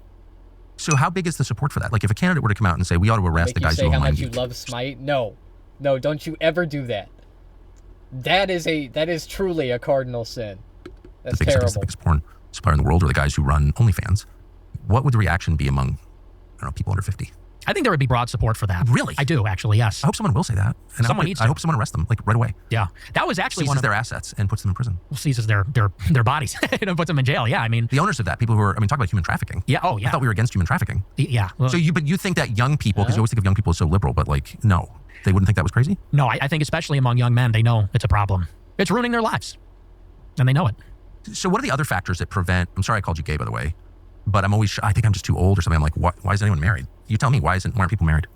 Well, I mean, honestly, it's the women. The women are extremely liberal. No one talks about that. They're increasingly, they do, especially after the last election. There's a 45-point difference between men and women. Men are extremely conservative, increasingly. The women are extremely liberal. Yo, why aren't the women joining the misogyny party? Why wonder? I don't know. What are they man. liberal on what issues? Like, what does that don't mean, know. liberal? Oh, they're very feminist. Like, actually? Extremely feminist, I yes. don't believe that, do they? I think they do. Really? Absolutely, I yes. don't believe that. I The think- gender roles are a Why would they want a more equitable and fair work environment? Why would a woman be a feminist? It makes no sense. Why would women None of this is want inborn. equality? Like, you'd have to be an idiot. Just curious, you have the supply and demand. Why are women scrutinized so much for OnlyFans, yet men are the contributors? Don't pay for it, then they're out of a business. They have a platform with large followers and could speak about this, yet they will not. I think it's a bit more insidious. It's not the company. It's not OnlyFans that is the problem. Because look, what they are saying at face value here is like women are like lots of swaths of women, huge swaths of women. Like in the, say what you will about porn stars, there weren't that many of them. Okay, like there's only a few dozen porn stars for real. Okay, even lately, like even in the last 10 years, there aren't that many porn stars, but there are tons of OnlyFans creators. So like this is problematic. You have a lot of women who are selling pictures of their bodies to men on the internet. That's just doesn't seem right. That seems like bad. That seems really bad. But everybody are like, these stupid motherfuckers are pointing at OnlyFans like they're the problem. No, they're not, man. It's just a platform. If you get rid of OnlyFans, another platform will replace them, dumbass. It's like saying like, oh, we're gonna ban Facebook. Like, you think there wouldn't be another Facebook that comes right after, like immediately? Okay, people want Facebook. People want OnlyFans. But OnlyFans only works as long as there are content creators keeping the money moving. And the reason that there are so many content creators is because material conditions in this country have gotten so low that people, mostly women, are resorting to selling pictures of their bodies, of their naked bodies or otherwise, on OnlyFans. And that is how they are making enough money to pay their rent, to pay their car payment, to pay for groceries, to pay their other bills, their utilities, their car insurance, their health insurance. That is how people are affording to live now. They have 3 jobs, they have a side hustle, they have blah, blah, blah, blah, blah. Like, it never ends. It never ends, man. If you want women to stop selling their bodies, don't force them to. Don't coerce them with this capitalist system. In my opinion, isn't OnlyFans way safer? Like the documentaries of porn stars mentioning the amount of STDs and UTIs they received during their acts. They were even forced to have sex with these men after being informed that it would be risky. Hell, most of the OnlyFans content are probably AI, lol. I mean, I think that it is still problematic. Okay, yes, pornography may be more problematic. I don't know. It's not really a contest. And either way, OnlyFans affects, or OnlyFans is, it affects a lot more women. Like I said, there are only so many porn stars, but there's just like thousands and thousands of OnlyFans creators. Okay, there's like people you know locally who have OnlyFans. How many porn stars do you know locally?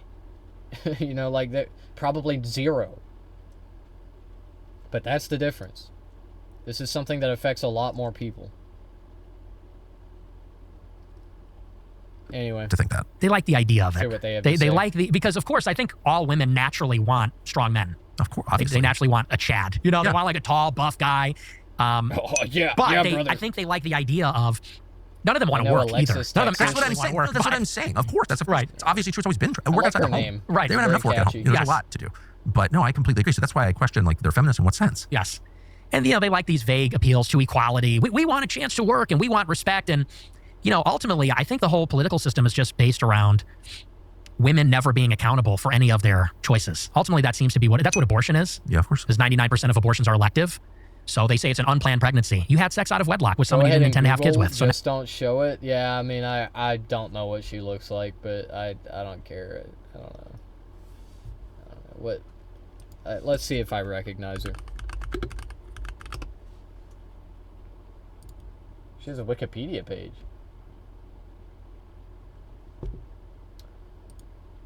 Nope. I've heard her name before because it, like, unironically, it is a really good stage name. But I can't say that I have ever personally consumed any of her content.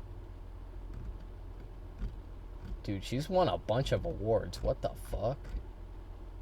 Starting in 2008. She's outstanding in her field. now we have to kill the kids in the womb. And, you know, these no-fault divorce laws. These women get married to guys maybe they never intend to stay with, and then when they're out, they're done. And they want child support and they want half the stuff. And back then we knew a lot of porn stars. Yeah, I don't know a lot of them. That was like one of the only ones I could name, probably. I don't got them memorized. I think that Gen Z just doesn't really like they're not really into like how do I put it, like my people around my age, they seem to really like OnlyFans because it's more personable, you know, and they don't like the sanitized like sets of, like, they want it to be like, they want their pornography to be like real life, not like a fucking reality TV show. I'm not gonna lie, I used to think you were asexual. I don't know why, but I just did. I mean, I know why. It's because I never talk about my sexuality on here. And for good reason. This is a public space where everything I say and do is being recorded constantly, and I don't want everyone to know about my sex life. And like, nobody wants to hear about it other than people that are attracted to me or find me somewhat attractive. Well, I want to agree, but nope. There's literally a porn site called men.com. That is indeed a gay porn site. Interesting. It's called men.com. That's a little on the nose, I feel like. And I think a lot of men are looking at women and they're very liberal. They're overweight. They have a very high estimation of themselves. I think that people call it hoflation. Hoflation? Yes, their sense of their own looks and sexual value is very inflated. And so a lot of people are looking at these like frumpy, obnoxious, loudmouth, liberal women who are also very promiscuous and saying this is not actually appealing at all. And I don't want to start a family with a person. Sounds like awful. this. Yeah, it is. But if you believe in the patriarchy, as I fervently do, because it's just reality, We didn't choose the system. We were born. It's hard to argue with this line of thinking because it's so speculative, but I disagree with him completely, of course, and that's not what I observe in everyday life. Like, women are pretty down to earth. They're not really looking for Chad, okay? They're just looking for a guy that they're, of course, attracted to superficially. It meets their beauty standards. But other than that, it's just like they want a guy who doesn't abuse them, manipulate them,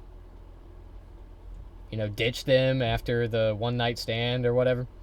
Twitter has tons of porn, which I don't understand why that's allowed, but I guess it brings in the ads.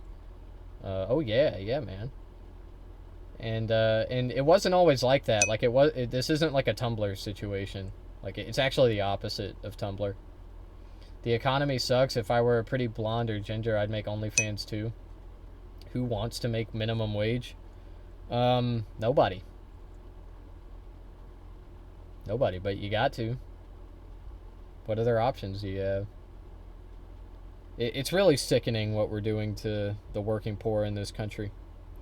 Hey, I haven't talked about it yet on stream, but did you know about the food stamps? You know about that? Get ready for it. Get ready for it. You're gonna have... People are gonna be restless over it, okay, if it actually happens. If SNAP cuts off benefits for 40 million Americans, you will see a spike in crime. Okay, and this is coming from me, a person who spent, like, the latter half of last year talking about how the rampant crime that Republicans were talking about was, like, fear-mongering and not based in reality, and, like, crime was not going up, and I was correct back then, but it's happening now. Everyone keeps saying don't sell your soul when it comes to porn, but being screwed by corporations is better. Yeah, I agree. It's like don't shill, don't become a grifter or like a porn star or any of that. Just become a corporate shill, become a corporate wagey instead. Yeah, man. I agree with you, Hundo. Into a system that is part of nature, can't get out of it. So if you believe that that's true, which it is, then you think that men should lead, and if it's going to be better, men should make it better, because that's their job. Right. So you don't want to give them a pass, do you? It'd be like, it's all the girls suck, so... I don't even blame it on the women, because I think that it's the incentive structures. Women are allowed to do this by the legal system, by kind of social norms. Technology is a big part of it. The attention that is available to women. Women go on Instagram and they get attention from thousands of men. So it's the incentives. But I would say that, because I hear this all the time, people say, well, the men need to step up. I remember being ashamed to apply for food stamps because of the stereotype, but as a cashier, I needed help. But when I finally applied, they said I made too much money since I have no spouse or kids. Yeah, that was probably in Texas, right? Yeah, and I don't know how long ago that was for you, but it has only gotten more and more difficult to get on food stamps over time. Like, that's the craziest part. The only people that are still on food stamps in this year, in the year 2025, desperately need it. They are in the, because they've only made the requirements more stringent. The people that are on food stamps now absolutely need it. And they're about to fucking lose it. Because of the Democrats, because of the Democratic government shutdown, which is totally the Democrats' fault, and everybody is definitely believing you on that one. Yeah, guys. Up and be better and lead the women. It's because they want to give bottom surgery to Guatemalans. Easier said than done. I agree with that. They're at war with the system, and not even just the system, but also society. Because let's say you find one of these so-called good girls who's Christian and traditional, but through osmosis, wherever you go, she's going to be in society. She's going to be on TikTok. She's going to be on Instagram. She's going to be talking to other women. And maybe she's one way when you meet and get married, but 10 years down the road, 15 years, 20 years down the road, people change.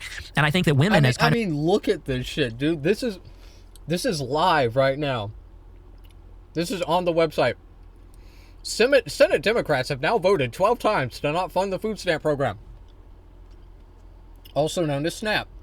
Bottom line, the well has run dry at this time. Benefits November 1st. We are approaching an inflection point with the Senate Democrats.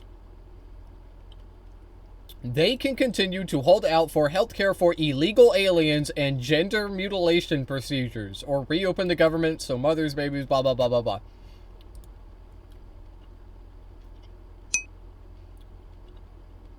This shit had to be written by Marco Rubio. And of the ultimate conformists, the ultimate enforcers of like social norms, I think eventually the pressure from society kind of gets to them, and a lot of them will go into Depends what kind of husbands they have. I mean, if there's real leadership at home, I don't know a single happily married woman who's liberal. Not one. I know a lot of married women. I mean, I'm 56. All the women I know are married. Mm-hmm. And every happily married woman is non-liberal. Mm-hmm. I can't even imagine. There's no category for happily married. Everybody your age is non-liberal, dumb fuck.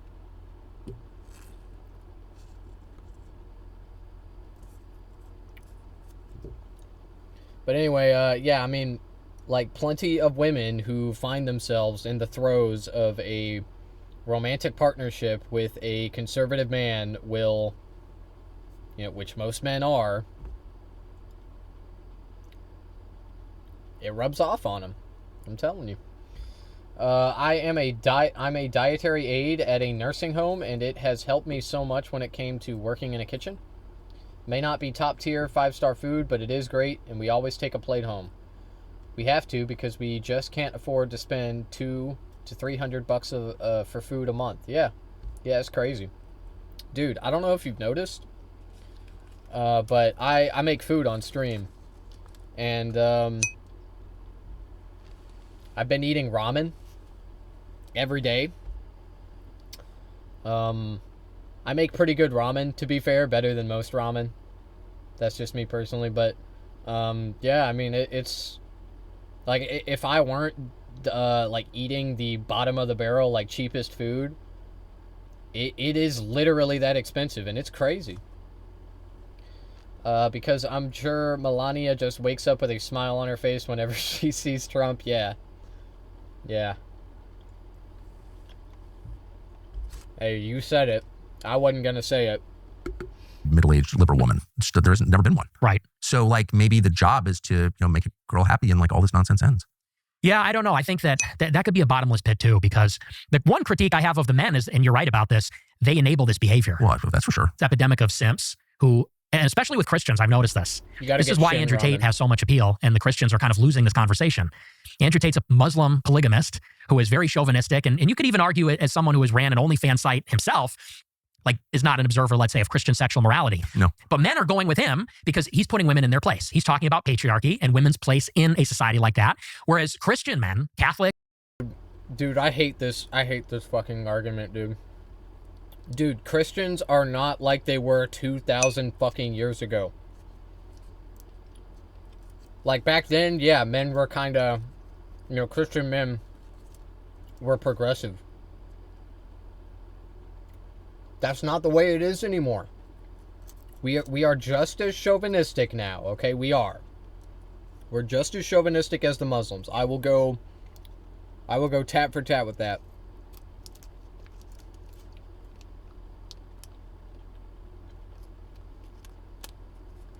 That is the best ramen, but it's so expensive.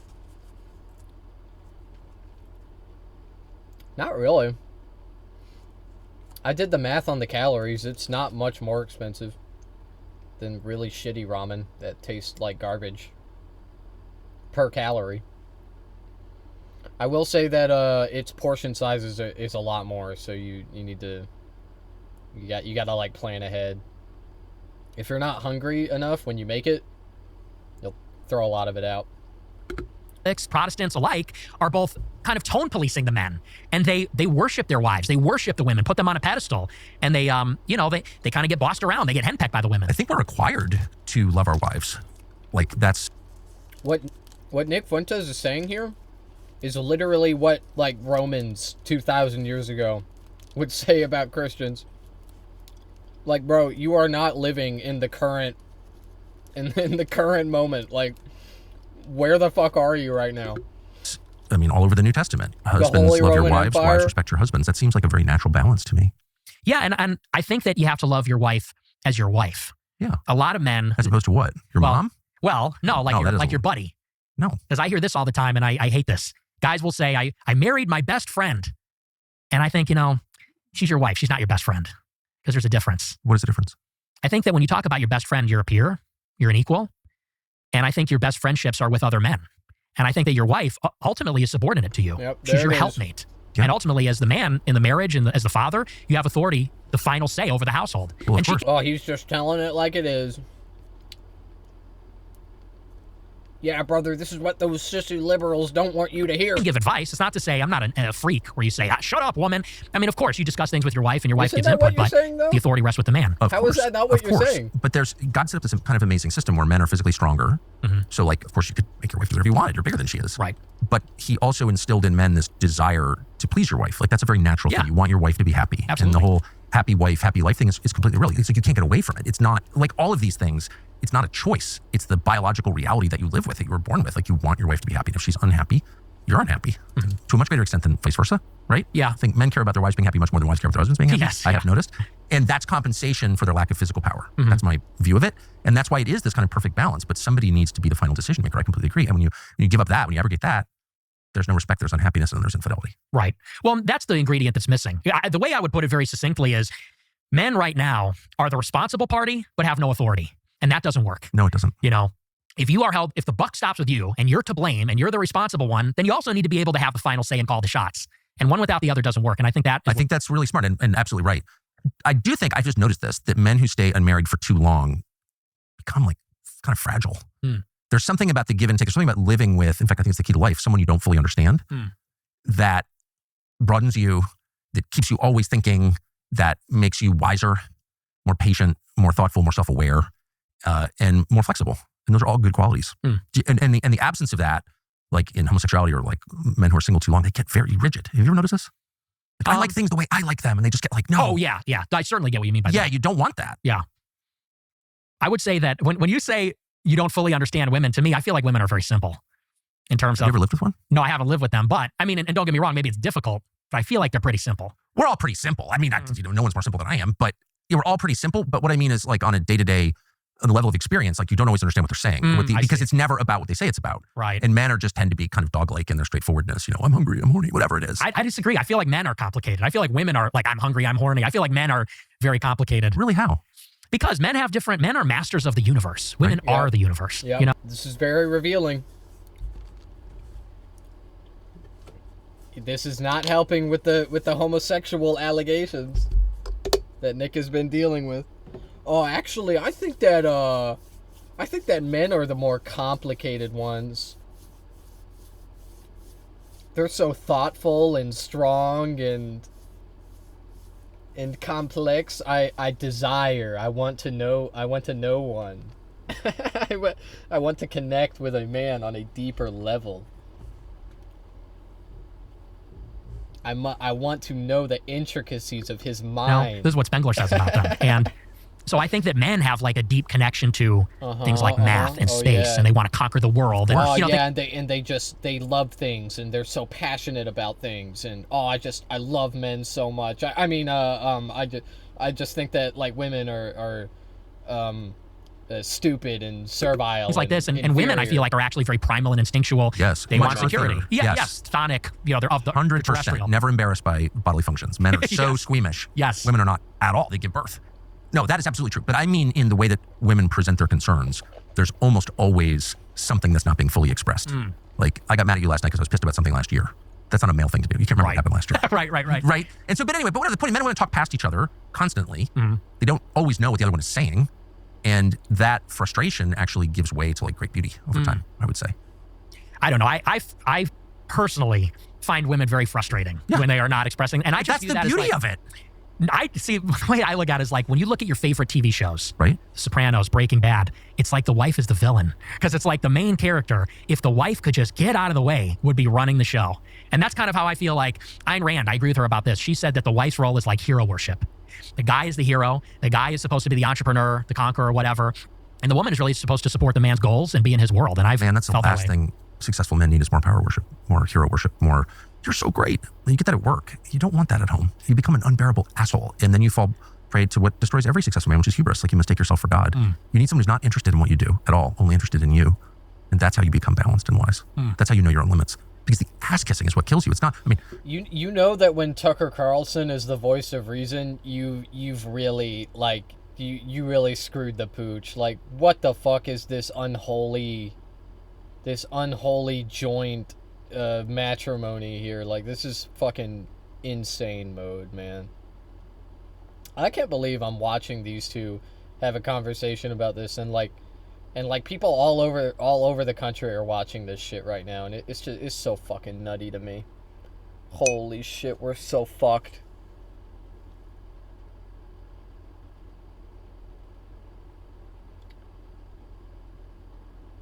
It's so fucking Jover, dude. I had something else I wanted to say and I forgot. You had someone come to murder you at home. It doesn't seem to have affected you that much. And if I were married, dude, she would never let me hear the end of it. Well, that's probably true, but that's not what destroys men. It's not adversity that destroys men. It's comfort and flattery that destroys men. Right? That's what happened to King David. It's what happens to them all. Yeah. They're so great. You can never go wrong. I just feel like we have I don't feel like we have an abundance of affection from women. Yeah. You know what I mean? Like, in terms of where the pendulum is at, I feel like the women are very unloving to the men. That's why, like, they don't cook. I wonder why. Why are women so upset with the current state of affairs? Why can't they just be happy with the way things are? Why? Because that's like the best way to express a love for a man. I said this on my show the other night. I'm like, the most beautiful words a woman could say is like, I made you dinner, I made you cookies. Yeah. Because that is like an act of love. And I think that, speaking as maybe from a different generation, the way that men feel now is like, women are not really providing too much. They expect so much from the men. They want the man to be rich and provide. Yeah. They want the man to be fit and a real leader and a real man. They also want to split the chores with the man. They want the man to do half the laundry and half the dishes and things like that. And it's like, so what do you do all day? You're on TikTok, you're like doom scrolling and eating Cheetos? Like what actually are you providing in the relationship? So I just feel like in terms of the deficit, it's like women are very emboldened. They're too, I think, assertive, always giving their opinions, always critiquing, always, I think that they're very bold right now. And I think, and sarcastic, I think that's a big reason why they're not very attractive. I get it. All I would say is that in a happy marriage, all of that goes away. There's no arguing about who does what. People fall seamlessly into the roles they were born into. They acknowledge those, they're not insecure about it at all. They express love in a whole bunch of different ways by serving each other. It's like super easy. And all of that, obnoxious, entitled, you don't make enough money, all that crap just disappears. Mm-hmm. Anyway, that's been my experience. So last question, where is all of this going in this country? Like, where are we in 5 years? Not anywhere good. I'm really concerned. And I'm not one of these doomsday sayers. There's a lot of people that forever, the sky's falling every day. But I really feel like the things that concern me the most, it's the assassination of Charlie Kirk. Seemed like we crossed a Rubicon there. I agree with that. Because he's just a conservative guy, relatively moderate, expressing his opinions. He's not the president. He's not.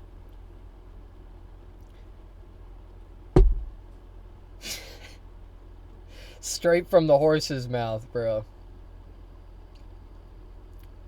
Like, this is... I love that he's saying this because it's so telling. Like, yeah, of course Nick Fuentes thinks that Charlie Kirk was a moderate. Of course he does. Have you heard the shit that he said? Now he's trying to appear more moderate. He's trying to become the new Charlie Kirk. That's what's happening here. Okay, but like let's not get it twisted. Okay, that is literally what is actually going on. And if Charlie Kirk were still alive, this wouldn't be happening. But Nick Fuentes notices a vacuum, and he's trying to capitalize on it. But anyway, it's just so fucking funny to me that a literal white supremacist neo-Nazi is sitting here talking to Tucker Carlson, and he's saying what I've been saying for months, which is that only Nazis, only white supremacists, or very ignorant people that just don't know much about what Charlie Kirk said, only they will say he was a moderate. And here you have a Nazi white supremacist saying that Charlie Kirk was a moderate. Like, yeah, man. Thank you for proving my point. A politician. And it wasn't just that he got shot. It was what happened afterward, which is that 100,000 liberals went on TikTok and celebrated. And that shows that how can you integrate or harmonize with people that hate you that much? They see some, and I understand that liberals thought he was a jerk. Like, maybe he was a little rude or something like that. And he really wasn't. I mean, he was... What? No, dude. He said prowling blacks go after white people all over America. That is almost a direct quote from him. oh, he was kind of a jerk. He was kind of rude. No, man. That ain't it. Do I go after you, Star? No. No, you don't go after me. I don't feel that way. I never feel attacked. He was pretty patient as the guy. I just tried to fill in for him last week and immediately snapped at some kid and threatened to beat him up and went crazy. And I had said a prayer for patience, by the way. I still couldn't handle it. So, no, Charlie Kirk was a remarkably even-keeled, patient, decent man. Yes, and yeah, so whatever their perception of him was, to see him get his face blown up in front of everybody like that, and the first reaction of someone in the crowd who was present, some guy with a beard jumps up and celebrates. Yeah. Did you see this? No. Some liberal kid in the audience jumps up and says, all right. I literally can't handle it. I'm so upset by it. I haven't looked at anything. It's disgusting. And I saw that. That's pretty crazy work. That's pretty crazy work. You see somebody get fucking blasted in the neck, and the first thing you think to do is jump. Hooray! That is crazy work, dog. I mean, I hated the motherfucker. I don't even think I would do that. That's the thing, like they keep saying, like, oh, all the liberals, they're so evil. Like, nah, man, like, I understand why the libs are like making fun of Charlie Kirk. I feel that. The only reason I don't do it is because of how fucking scary it is that there's like political assassinations happening. But yeah, like, I get it. I understand the sentiment, but I don't even think I could do that. I don't, like, nah, bruh.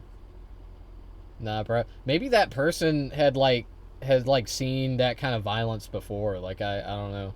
I also don't know what the fuck they're referring to. I didn't see a person celebrate right after it happened. I didn't see that, but I mean, I don't doubt it. I don't know.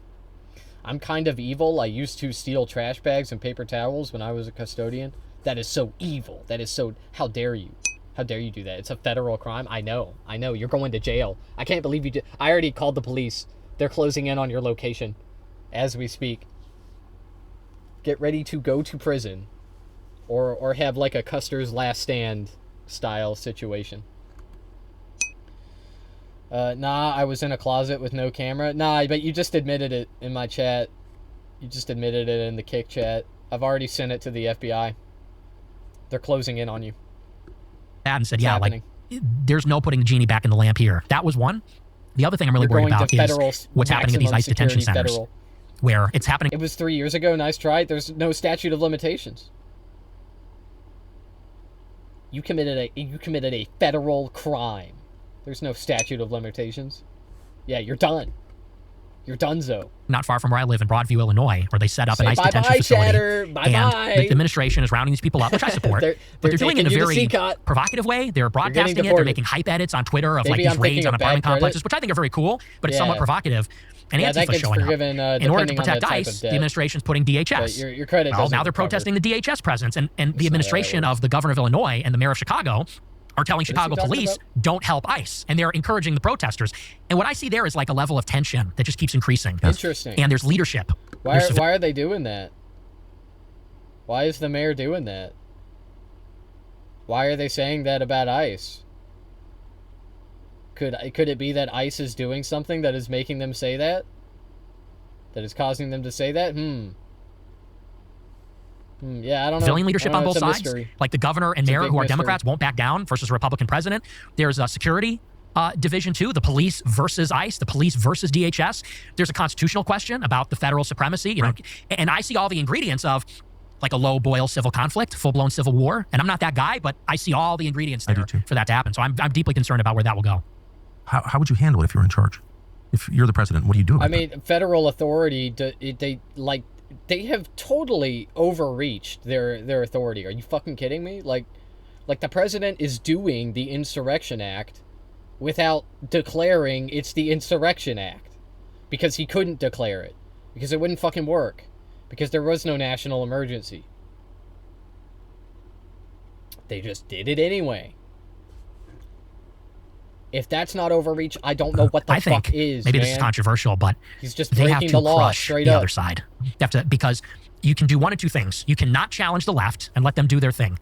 or you can utterly confront them and defeat them and remove hope from the equation. If you resist, you will be arrested. Like, this is an insurrection. There's 10 million people here illegally. We're getting them out. You're rioting. You're going to jail too. Like, it has to be crushed. I thought it was 60 million. I thought it was like all Mexicans or whatever. Like they make up a new fucking number every week. Every week. 10 million, 10 gorillion illegals. We must kill the illegal children, evil illegal But if babies. you do anything less than that, if you do in the middle, all you're doing is antagonizing and feeding the other side. And if they think there's a chance they can win, they will get bolder and stronger, and they'll start to rally. Why are people antagonizing me when I am the antagonist? Why? And that's when it's sort of like people think it's close or like it's contentious. No. That's when it breathes. That's when oxygen is fed to this kind of fire. So if I were Trump, I would say screw 200 National Guard. Like, arrest the mayor of Chicago. Like, arrest the governor. Shut it down. Like, make it clear. Like Washington, you know, bring in the troops and say the federal government is supreme. The immigration law is the law of the land. If you're not on board with that, you're going to jail. If you attack ICE or box them in with your car, you're going to jail for a long time. Anything less than that, you might as well just not even bark up that tree at all.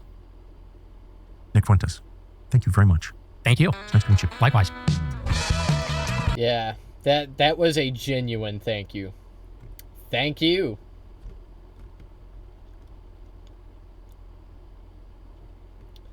Nick Fuentes soft launching his career once again.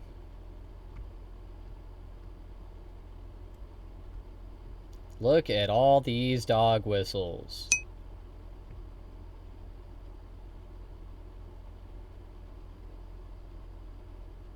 Jacob ... What?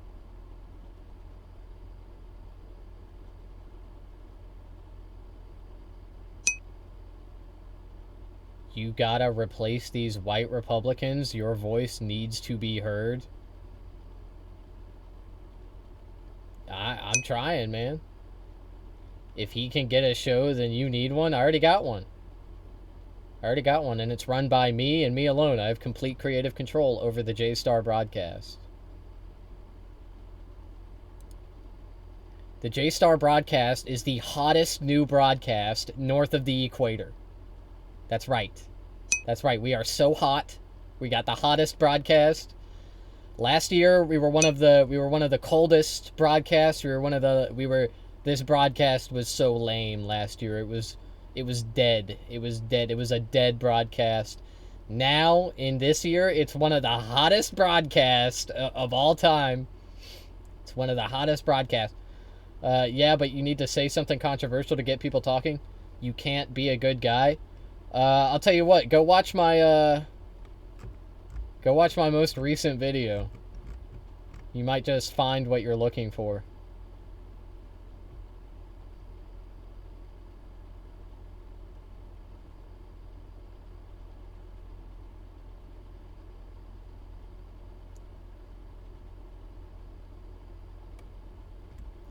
Yeah.